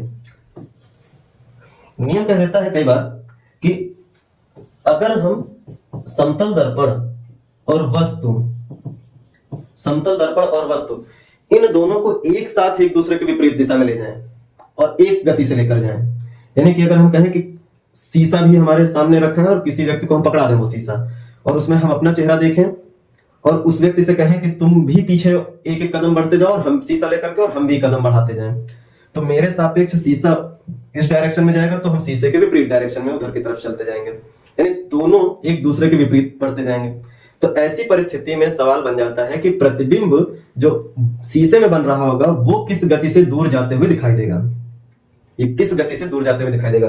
यानी कि तो ये बात ध्यान रखना है, ये है शीशा, शीशा और इसके सामने हम कह देते हैं एक वस्तु। पहली बात तो ये चीज थोड़ा सा सही कर लें, क्योंकि अगर इस चीज को ठीक करे रहेंगे, जो हमने कॉन्सेप्ट कहा था कि हमेशा वस्तु को अपने लेफ्ट साइड में रखना है, लेफ्ट साइड हर जगह, ताकि दिमाग में बना रहे, कहीं से कहीं गलती ना होने पाए, गड़बड़ी ना होने पाए। तो वस्तु हम यहाँ पे रख दें, ये किसी को बना दिया हमने। ठीक है, और हम कह रहे हैं कि वस्तु और शीशा एक दूसरे से जो है वो मान लीजिए कि 20 मीटर पर सेकंड की गति से एक दूसरे से दूर जा रहे हैं, 20 मीटर पर सेकंड की गति से एक दूसरे के विपरीत जा रहे हैं, दोनों जा रहे हैं, कोई ठहरा हुआ नहीं है। लेकिन इस वस्तु का एक इमेज भी तो अंदर बना था, और इमेज बना कितनी दूरी पर था, कितनी दूरी पर बना था। तो हम दूरी की बात किए हुए थे, आपको बताए थे कि वस्तु अगर 10 मीटर की दूरी पर बना है, मतलब रखा है, तो उसका प्रतिबिंब कितनी दूरी पर बना होगा, 10 ही मीटर दूरी पर बना होगा। वस्तु 10 मीटर दूर था, प्रतिबिंब कितनी दूरी पर बना, 10 ही मीटर दूरी पर बना। तो अभी वस्तु और प्रतिबिंब दोनों दर्पण के 10 मीटर, वस्तु बाहर है, 10 मीटर प्रतिबिंब अंदर है। लेकिन अब अगर हम वस्तु को दूर करते जाएं, शीशा भी दूर करते जाएं, और दोनों के दूर होने की जो गति है एक दूसरे से वो कितनी है, 20 मीटर पर सेकंड है, कि दोनों 20 मीटर पर सेकंड की गति से एक दूसरे से विपरीत जा रहे हैं। तो ऐसी स्थिति में जो दर्पण के अंदर बना हुआ प्रतिबिंब है वो भी किस गति से दूर जाते हुए दिखाई देगा। तो इसका जवाब होता है कि जो गति वस्तु और दर्पण के बीच एक दूसरे के विपरीत जाने की होती है, उसी गति का 3 गुना जो होता है वो वस्तु और प्रतिबिंब का एक दूसरे से दूर जाने की होती है। एक दूसरे से दूर 3v, पहले तो आधा v जो है इसी कहा जाता है, और आपने पिछले कॉन्सेप्ट में पढ़ा है कि अगर वस्तु दर्पण की ओर आता है तो प्रतिबिंब दुगनी गति से आते हुए प्रतीत होता है, तो अगर दर्पण से वस्तु दूर जाएगा तो प्रतिबिंब दुगनी गति से दूर भी जाता है। ये तो कॉन्सेप्ट पढ़ा है ना कि अगर सेम v चाल से अगर वस्तु दर्पण की तरफ आता है तो v चाल से ही वस्तु जाते हुए दिखाई देगा, मतलब प्रतिबिंब जो है वो दर्पण की तरफ आते हुए दिखाई देगा। तो अगर v चाल से वस्तु दूर जा रहा है तो 2v चाल से प्रतिबिंब भी दूर जाते हुए दिखाई देगा। ये तब काम करता है v और 2v का कॉन्सेप्ट जब दर्पण स्थिर हो। ठीक है, इसको अगर हम एक पहले समझा लें कि ये कैसे, ये 3v कहां से आ जाता है। तो आपने ये पढ़ा है कि अगर कोई वस्तु v चाल से दर्पण की ओर आता है तो उसका जो प्रतिबिंब होता है प्रतिबिंब वो 2v चाल से वस्तु की तरफ आते हुए दिखाई देगा। ठीक है, अगर वस्तु v चाल से दर्पण की ओर तो प्रतिबिंब 2v चाल से वस्तु की ओर आते हुए दिखाई देगा। तो सेम यही लॉजिक लगा ले कि दर्पण तो स्थिर है, दर्पण हिल डुल नहीं रहा है, तो अब कह दें कि अगर v चाल से वस्तु दूर जा रहा है तो भाई प्रतिबिंब किस चाल से दूर जाते हुए दिखाई देगा, तो ये 2v चाल से दूर जाते हुए दिखाई देगा। ये कॉन्सेप्ट क्लियर है। लेकिन अब हम ये सवाल को थोड़ा सा बदल करके ये कह दें कि इस बार केवल वस्तु नहीं जा रहा है, वस्तु के विपरीत दर्पण भी जा रहा है, दर्पण साथ ही साथ जा रहा है। तो वस्तु जो जिस गति से इधर जा रहा है उसी गति से, क्योंकि दर्पण भी जा रहा है तो वस्तु जा रहा है अगर v से, तो दर्पण भी विपरीत जा रहा है वस्तु से दूर, किस चाल से, v से। तो v चाल दर्पण की और 2v चाल उस प्रतिबिंब की, दोनों चालें आपस में जुड़ करके क्या बना लेती हैं, 3v बना लेती हैं। और इस तरीके से हमको समझ में आता है कि अगर वस्तु और दर्पण एक दूसरे से 20 मीटर प्रति सेकंड की चाल से एक दूसरे से दूर जा रहे होते हैं तो जो वस्तु का प्रतिबिंब है वो किस गति से दूर जाते हुए दिखाई देगा, तो 20 गुणा 3 करेंगे यानी कि 60 मीटर पर सेकंड की चाल से दूर जाता हुआ दिखाई पड़ेगा, क्योंकि वो दर्पण के साथ साथ दूर जा रहा है। उम्मीद है इस कॉन्सेप्ट में कोई दिक्कत नहीं होगी, आपको बिल्कुल क्लियर हो गया होगा। अगर इसमें कोई दिक्कत अगर आपको आती है, समझ में नहीं आ रहा है ये कॉन्सेप्ट, तो आप टेलीग्राम पर मैसेज कर सकते हैं या वीडियो के कमेंट में आप मैसेज कर सकते हैं कि हाँ इसमें ये समझने में प्रॉब्लम आ रही है। लेकिन उम्मीद कर रहे हैं कि ये समझ में आ गई होगी। ठीक है, ये ध्यान रखना है, जब दर्पण और वस्तु एक दूसरे से विपरीत जाते हैं, एक दूसरे से विपरीत जाते हैं तो ठीक है, दर्पण और वस्तु के बीच की चाल v है दूर जाने की, तो प्रतिबिंब की चाल वस्तु और प्रतिबिंब के बीच की जो चाल होगी वो कितनी हो जाएगी, 3v हो जाएगी। ये ध्यान रखना है, प्रतिबिंब वस्तु से कितनी चाल से दूर जाते हुए दिखाई देगा, 3v चाल से जाते हुए दिखाई देगा। v चाल दर्पण की ही है और 2v चाल वस्तु वो प्रतिबिंब की है, और ये दोनों मिलकर के कितने हो जाते हैं, 3v हो जाते हैं। तो ये आपको ध्यान रखना है।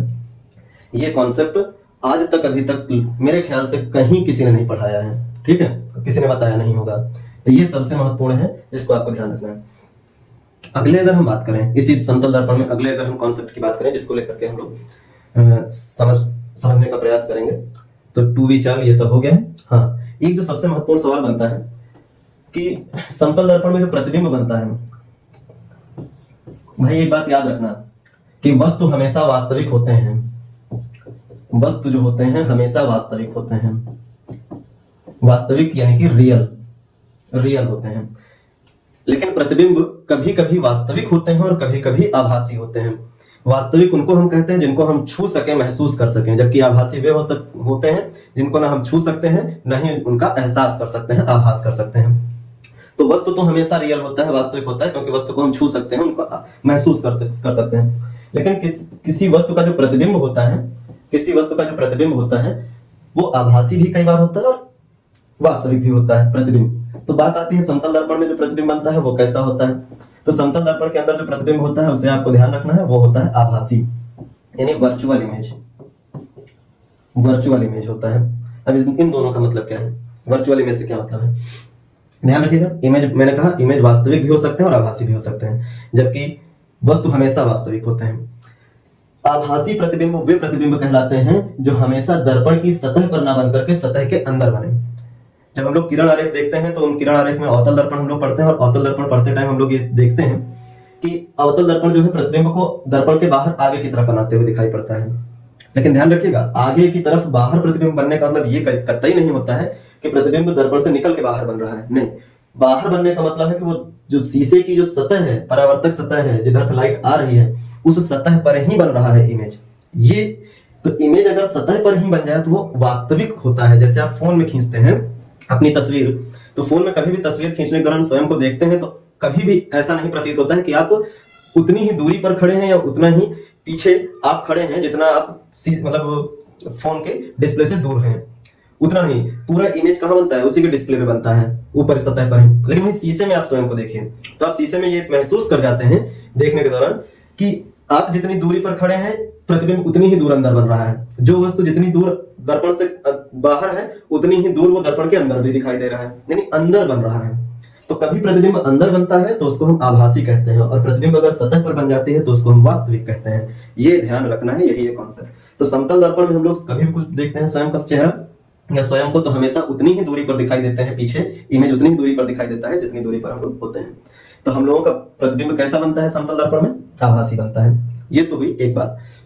अब दर्पण कोई भी हो, चाहे वास्तविक, चाहे समतल दर्पण हो, उत्तल दर्पण हो या अवतल दर्पण हो, ये बात हमेशा ध्यान रखना है कि यहाँ अगर आभासी प्रतिबिंब है तो आभासी प्रतिबिंब हमेशा सीधा बनता है, आभासी प्रतिबिंब हमेशा सीधा बनता है और वास्तविक प्रतिबिंब हमेशा उल्टा बनता है।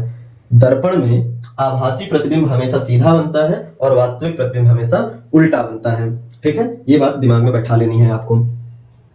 अब ये तो हुआ सीधे सीधे बात कि समतल दर्पण किस प्रकार का प्रतिबिंब बनाता है, तो आप बता देते हैं जवाब कि आभासी और सीधा बना देता है। लेकिन कॉन्सेप्ट में कई जगहों पे एक शब्द लिखा मिलता है पार्श्व उल्टा, पार्श्व उल्टा या वर्टिकली अपोजिट, वर्टिकली अपोजिट। अब इसका क्या मतलब है कि प्रतिबिंब पार्श्व उल्टा बनता है। एक होता है उल्टा प्रतिबिंब, उल्टा प्रतिबिंब का मतलब सर नीचे पैर ऊपर। वस्तु तो सर ऊपर पैर नीचे करके है, जैसे हम हैं तो हमारा सर ऊपर पैर नीचे, लेकिन मेरा जो इमेज बने उसका सर नीचे हो जाए और पैर ऊपर दिखाई दे तो हम कहेंगे प्रतिबिंब कैसा है, उल्टा है। अब पार्श्व उल्टा क्या है, तो आप कभी भी इमेज को देखते हो शीशे में, ये शीशा है, अगर हम इसको शीशा मान ले, थोड़ा सा इसको हम अच्छे से बना देते हैं जिससे कि क्लैरिटी थोड़ी अच्छी आ जाए। ठीक है,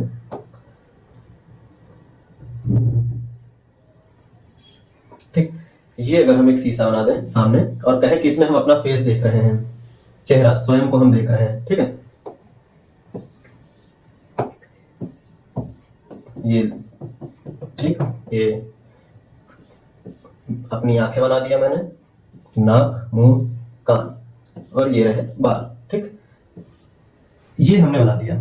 तो आप अगर देख रहे होंगे कि शीशे में जब भी देखते हैं तो कंडीशन ये बनती है कि आप देख रहे होते हैं दूसरी तरफ, जबकि जो आपका इमेज शीशे में बनता है वो घूम करके आपको देख रहा होता है। यानी कि आपका जो लेफ्ट है वो शीशे में बने हुए प्रतिबिंब का क्या हो जाता है, राइट का हिस्सा हो जाता है, और जो आपका राइट होता है वो शीशे में बने हुए का लेफ्ट हो जाता है, क्योंकि वो इस तरह से होकर के आपको देख रहा होता है। तो ये जो घूम जाने की, इमेज के घूम जाने की प्रक्रिया है कि घूमी हुई इमेज तस्वीर दिखाई पड़ती है। जबकि आप देखते होंगे कि अगर आप इधर का हाथ उठाते हैं तो शीशे में भी इधर ही का हाथ उठते हुए दिखाई देता है, इधर उठाते हैं तो इधर का ही उठता है, लेकिन चेहरा इधर का तरफ घूमा हुआ है। ये जो घूमी हुई अवस्था है ना, कि आप उधर देख रहे हो लेकिन आपका इमेज जो है वो आपको देख रहा है, ये जो घूम जाने की प्रक्रिया है, इसी प्रक्रिया को हम लोग कहते हैं पार्श्व उल्टा इमेज का होना। यानी इमेज का अपनी पोजीशन से घूम जाने की जो क्रिया है, जिसमें वस्तु का लेफ्ट इमेज का राइट हो जाता है और वस्तु का राइट इमेज का लेफ्ट हो जाता है, उसी कंडीशन को हम क्या बोलते हैं, पार्श्व उल्टा। तो कोई भी दर्पण हो, इमेज पार्श्व उल्टा बन जाता है। ठीक है, ये ध्यान रखिएगा। तो समतल दर्पण आभासी प्रतिबिंब बनाता है, सीधा प्रतिबिंब बनाता है, और साथ ही साथ प्रतिबिंब कैसा होता है, पार्श्व उल्टा होता है। तो कभी अगर आपसे ये सवाल पूछा जाए तो घबराइएगा नहीं, इस बात को ध्यान रखिएगा।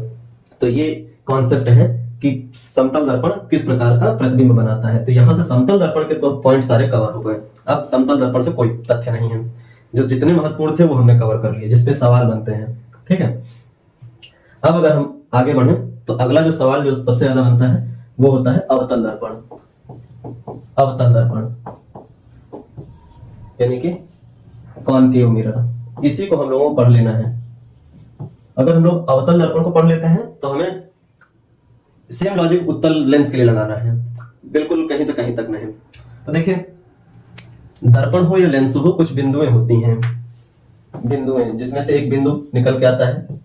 एक होता है वक्रता केंद्र, जिसको सेंटर ऑफ कर्वेचर कहा जाता है, सेंटर ऑफ कर्वेचर। एक होता है फोकस दूरी, फोकस दूरी जिसको हम लोग कहते हैं फोकल लेंथ, फोकल लेंथ, या इसी को हम फोकस भी सीधे सीधे बोलते हैं, या इसी को सीधे फोकस भी लिख देते हैं। और तीसरा होता है ध्रुव जिसको हम लोग कहते हैं पोल। ये 3 पॉइंट जो होते हैं वही आपको ध्यान रखने हैं, चाहे दर्पण हो चाहे फिर लेंस हो। अब ये 3 पॉइंट डिफिनीशन के रूप में भी पूछ लिए जाते हैं।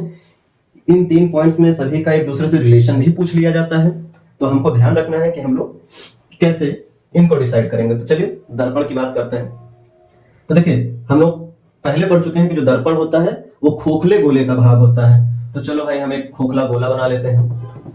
खोखला गोला बना लिया, और हमने ये जो खोखला गोला बनाया हुआ है, इस गोले का अगर हम कह लें, अगर हम क्योंकि अवतल बना रहे हैं तो ये वाला हिस्सा, इधर का ये वाला हिस्सा इतना हम निकाल लें, और इधर की जो उभरी हुई सतह है उसको हम पॉलिश कर दें, और जो आंतरिक धंसी हुई सतह है उसको परावर्तक बना लें।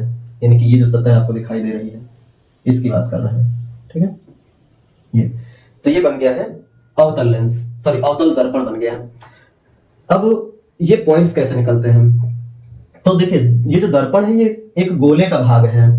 तो ध्यान रखना है कि अवतल दर्पण हो या उत्तल दर्पण हो या उत्तल लेंस हो या अवतल लेंस हो, कोई भी गोलीय दर्पण या लेंस हो, वक्रता केंद्र या सेंटर ऑफ कर्वेचर किसको कहते हैं उसको समझना है। तो दिमाग में केवल इतना रखना है कि दर्पण या लेंस जिस गोले के भाग होते हैं उस गोले का केंद्र ही दर्पण हो या लेंस हो उसका वक्रता केंद्र कहलाता है। सीधे सीधे क्या पढ़ लिया हम लोगों ने कि दर्पण कह लें या लेंस कह लें, दर्पण या लेंस की जो सतह है वो जिस गोले का भाग होती है उसी गोले का केंद्र क्या कहलाता है, दर्पण का वक्रता केंद्र कहलाता है, सेंटर ऑफ कर्वेचर कहलाता है।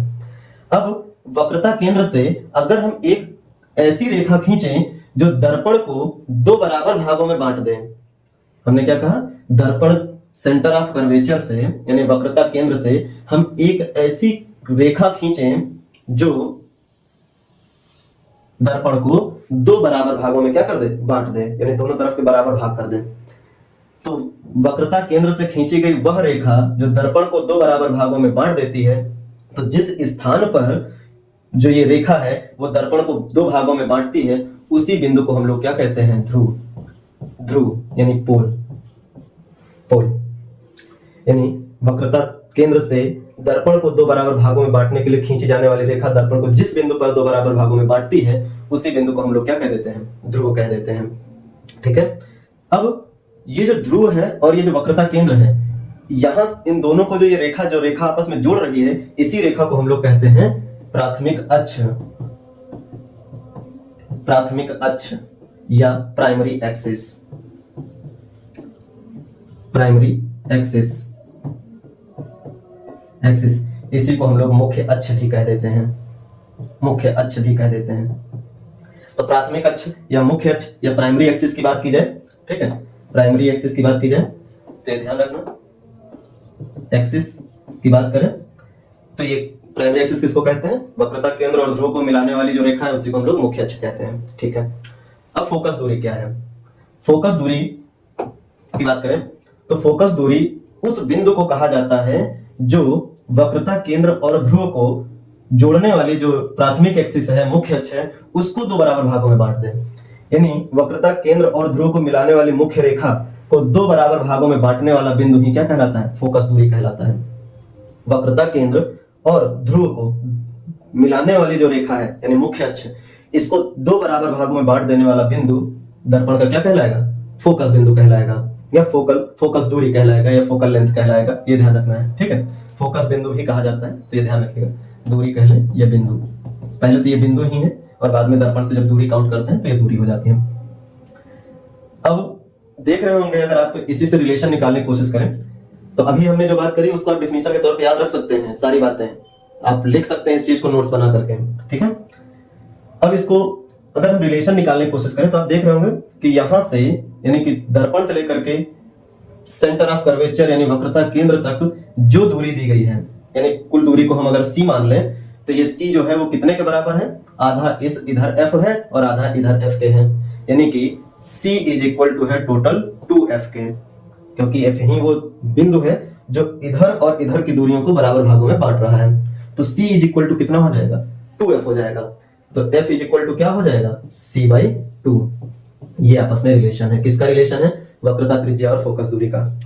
रटना नहीं है कुछ भी, जितना भी आएगा सब का सब इसी तरह से अगर आप पढ़ करके रखते हैं तो पढ़ने से आ जाएगा, कुछ भी रटने की जरूरत नहीं है आपको, बस कॉन्सेप्ट पकड़ के चलना है और पॉइंट पकड़ के चलना है। सेम यही सारे लॉजिक और कॉन्सेप्ट लेंस पे काम करेंगे, कहीं से कोई अंतर नहीं है, ठीक है। आपको तरह तरह के नियम डायरेक्ट पढ़ाए जाते हैं, याद कराए जाते हैं, लेकिन मेरे ख्याल से इतने सारे नियम पढ़ने की जरूरत ही नहीं है। कुछ अगर थ्योरी और कुछ कॉन्सेप्ट अगर आपके क्लियर हैं तो आप जितने भी नियम आते हैं, जितने भी कॉन्सेप्ट हैं, उन सभी को कर सकते हैं, इसमें परेशान होने वाली कोई बात ही नहीं होगी।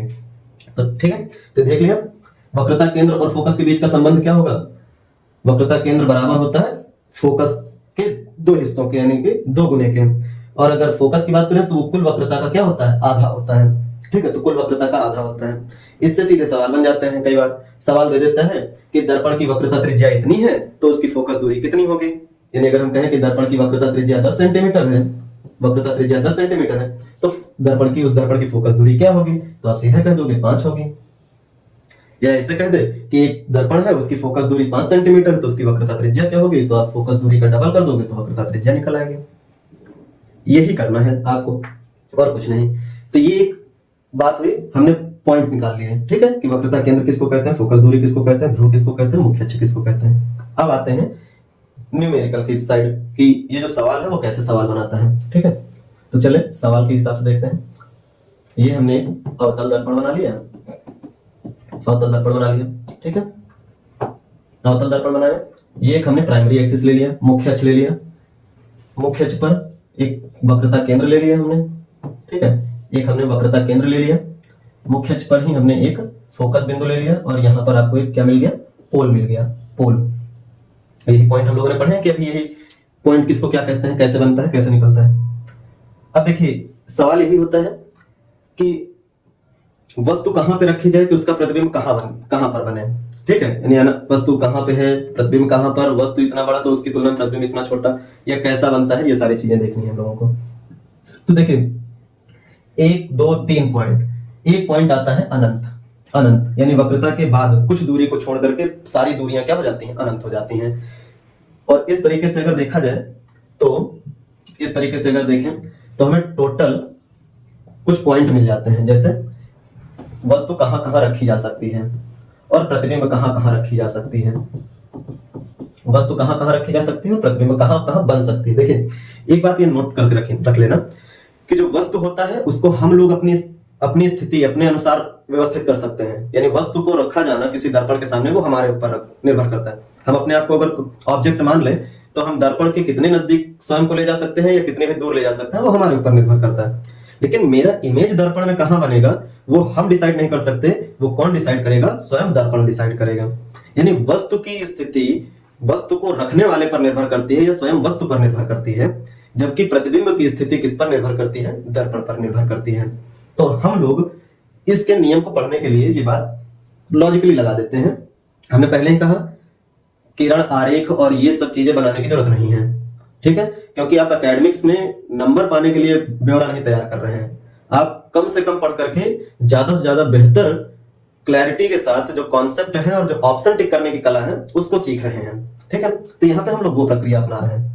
तो देखिए वस्तु को हम लोग क्योंकि रख सकते हैं तो हम लोग कहां कहां रख सकते हैं। एक तो हम लोग वस्तु को रख सकते हैं अनंत पर ही, एकदम दूर, ठीक है। एक तो वस्तु को हम लोग अनंत पर रख सकते हैं, वस्तु को रखने की बात आई है तो वस्तु को हम लोग रख सकते हैं अनंत पर, ठीक है। तो हमने वस्तु को अनंत पर रख दी। और कहां रख सकते हैं, और करीब ला करके, ना एकदम अनंत एकदम दूरी पर और ना ही अभी वक्रता पर ही। अभी भी कुल मिलाकर के हम ये कह सकते हैं, इसको समझने के लिए आप ये ध्यान दे सकते हैं कि अगर इसे हम दर्पण का ये गोला माने, जिससे ये दर्पण बनाया गया है, ये गोला माने, तो ध्यान दीजिएगा कि वक्रता केंद्र के बाहर दर्पण का वो सिरा जिसके बाहर का कोई पॉइंट हो और वहां पे अगर कोई वस्तु रखी हो तो पूरा अनंत है। लेकिन अगर दर्पण जिस गोले का भाग है उस गोले के अंदर कहीं पर वस्तु आ जाए, अंदर कहीं भी वस्तु आ जाए, उस बिंदु को हम कहते हैं अनंत और वक्रता के बीच का बिंदु। कॉन्सेप्ट क्लियर रखिएगा। हमने क्या कहा कि दर्पण जिस गोले का भाग होता है अगर वस्तु उस गोले के भाग के बाहर कहीं पर है, यानी गोले के इस जगह पर भी है बाहर, तब भी हम कहेंगे वस्तु कहाँ है, अनंत पर है। लेकिन अगर इसके गोले के अंदर आ गया है लेकिन अभी वक्रता तक नहीं पहुंचा है, इसके बीच कहीं पर भी रखा है, तो हम कहेंगे वस्तु अनंत और वक्रता के बीच में कहीं पर है, बीच में कहीं पर भी है अनंत और वक्रता के। अब इसको सही से देख लेते हैं इमेज बना करके हम लोग, ठीक है। समझने की बात थी तो हम लोग ये समझ लिए। अब देखते हैं, हमने कहा वस्तु को हम अनंत पर रख सकते हैं और कहां रख सकते हैं, वस्तु को अनंत और वक्रता के बीच में रख सकते हैं। हाँ, एक जरूरी बात और, वस्तु की लंबाई, चौड़ाई, ऊंचाई यानी सीधे कह ले तो आकार और आकृति निश्चित होता है, इसमें आप कोई परिवर्तन नहीं कर सकते। अगर परिवर्तन किसी चीज का होता है, किसी चीज में होता है, तो वो होता है प्रतिबिंब में, क्योंकि प्रतिबिंब कहां बनेगा, कैसा बनेगा, सीधा बनेगा, उल्टा बनेगा, आभासी बनेगा या वास्तविक बनेगा, ये दर्पण निर्धारित करता है, हम नहीं निर्धारित करते हैं। तो प्रतिबिंब की आकार और आकृति, बड़ा छोटा, ये सब कंडीशन बदलती है, लेकिन वस्तु हमेशा एक जैसा ही होगा।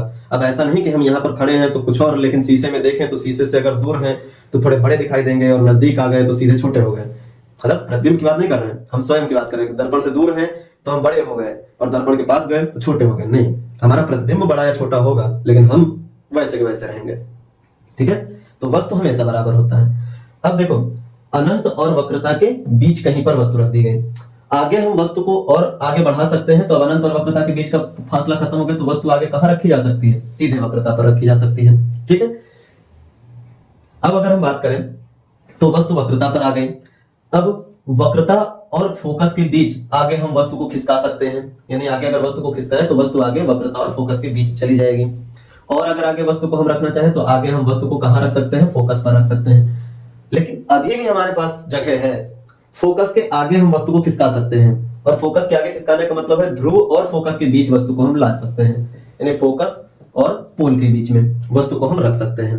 वस्तु को रखना हमारे ऊपर डिपेंड कर रहा है, इसलिए हम वस्तु कहीं पर भी रख दें दर्पण के आगे, ये बात दिमाग में रखिएगा।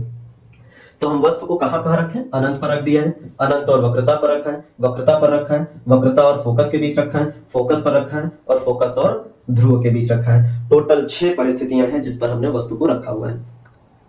अब इसको समझने कि प्रतिबिंब कहां बनेगा, कैसा बनेगा, ये सबसे जरूरी है और यही सबसे महत्वपूर्ण भी है।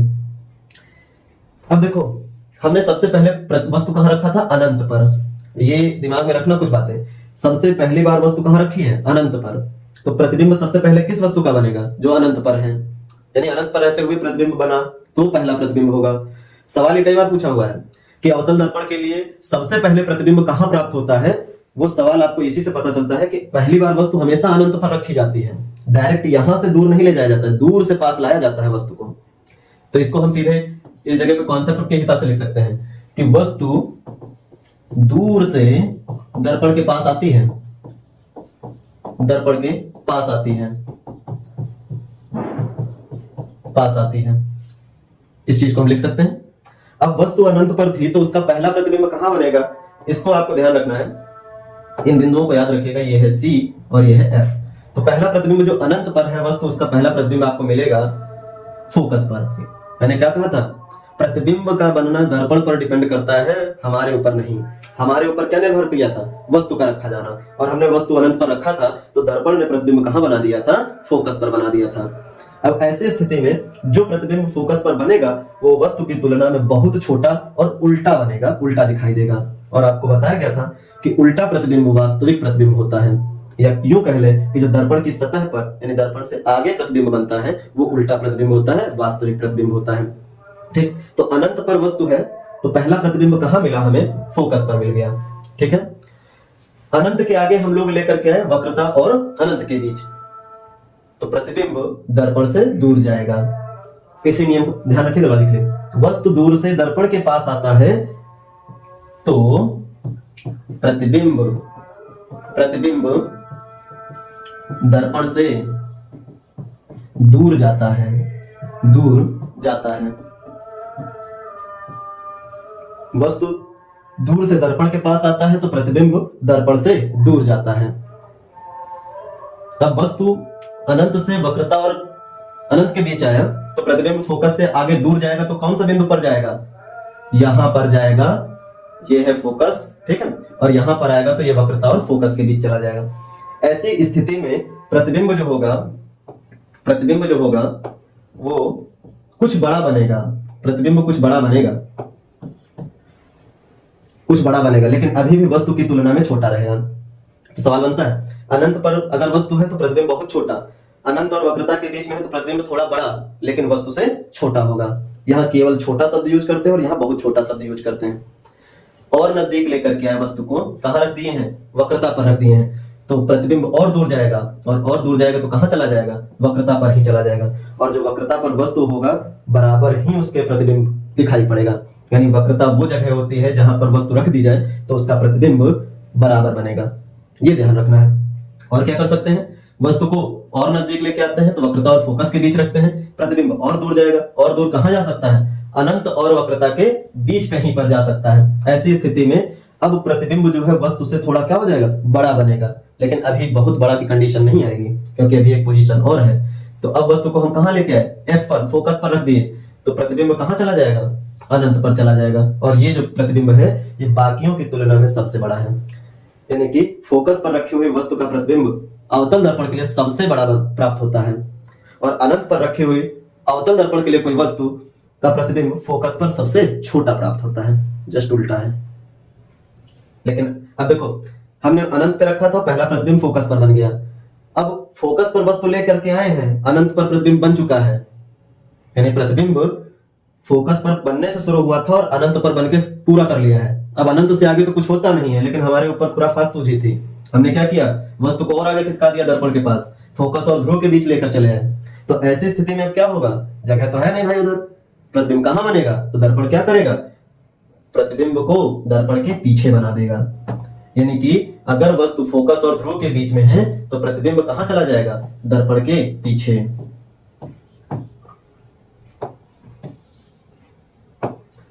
प्रतिबिंब दर्पण के पीछे चला जाएगा, दर्पण के पीछे चला जाएगा। ये पीछे बनने वाला प्रतिबिंब है क्योंकि दर्पण के अंदर बन रहा है तो ये आभासी भी होगा और सीधा भी होगा, जबकि बाकी जितने भी प्रतिबिंब बन रहे थे वो आप वास्तविक थे और कैसे थे, उल्टा थे, वास्तविक और उल्टा थे। अब यहाँ एक बात और याद रखना जो यहीं से याद रखनी है, आपको सवाल लगाने के लिए जब यूज किया जाता है, वास्तविक प्रतिबिंब या इधर की तरफ के जो भी हिस्से होते हैं, या चलिए इसको हम लोग बाद में डिस्कस करते हैं, ठीक है, सवाल के साथ ही डिस्कस करेंगे तो ज्यादा बेहतर समझ में आएगा। माइनस और प्लस का जो कॉन्सेप्ट आता है वो क्या होता है, ठीक है, सवाल के साथ ही सबसे बेहतर रहेगा पढ़ना। लेकिन मोटा मोटा अगर कह लें तो दर्पण हो या लेंस हो, उसके इस तरफ लिखा जाने वाला जो भी डाटा होता है वो हमेशा माइनस के साथ लिखा जाता है, और इस साइड लिखा जाने वाला डाटा हमेशा प्लस के साथ लिखा जाता है। अब इस पर हम लोग चर्चा करेंगे कि कैसे ये काम करता है और क्या क्या कॉन्सेप्ट बनाता है, ठीक है, तो ये ध्यान रखिएगा। तो हमने क्या कहा, अनंत पर था तो प्रतिबिंब कहां बना, पहला फोकस पर बना। अब अनंत और वक्रता के बीच वस्तु आया तो प्रतिबिंब कहां चला गया, वक्रता और फोकस के बीच चला गया, यानी वक्रता और फोकस के बीच चला गया। वस्तु को और नजदीक वक्रता पर लेके आया तो प्रतिबिंब कहां चला गया, वक्रता पर ही चला गया, और नजदीक वक्रता फोकस तो प्रतिबिंब कहां गया, वक्रता और अनंत के बीच, ठीक है, वक्रता और अनंत के बीच चला गया। फोकस पर लेकर के आया तो प्रतिबिंब कहां चला गया, अनंत चला गया, और जब फोकस और ध्रुव के बीच लेकर के आया तो प्रतिबिंब कहां गया, दर्पण के पीछे गया, दर्पण के पीछे गया। अब यहीं से वस्तु के प्रतिबिंब के आकार और आकृति को हम लोग देखते हैं। तो प्रतिबिंब के आकार और आकृति की जब हम लोग चर्चा करते हैं तो यहीं से पॉइंट निकालते हैं हम लोग, ठीक है। तो देखो एक कॉलम जब हम लोग और बना लेंगे और देख लेंगे, वो होगा प्रतिबिंब का आकार आकृति, प्रतिबिंब का आकार आकृति, ठीक है, आकार आकृति और प्रकृति। यहां प्रतिबिंब बहुत छोटा था, बहुत छोटा था,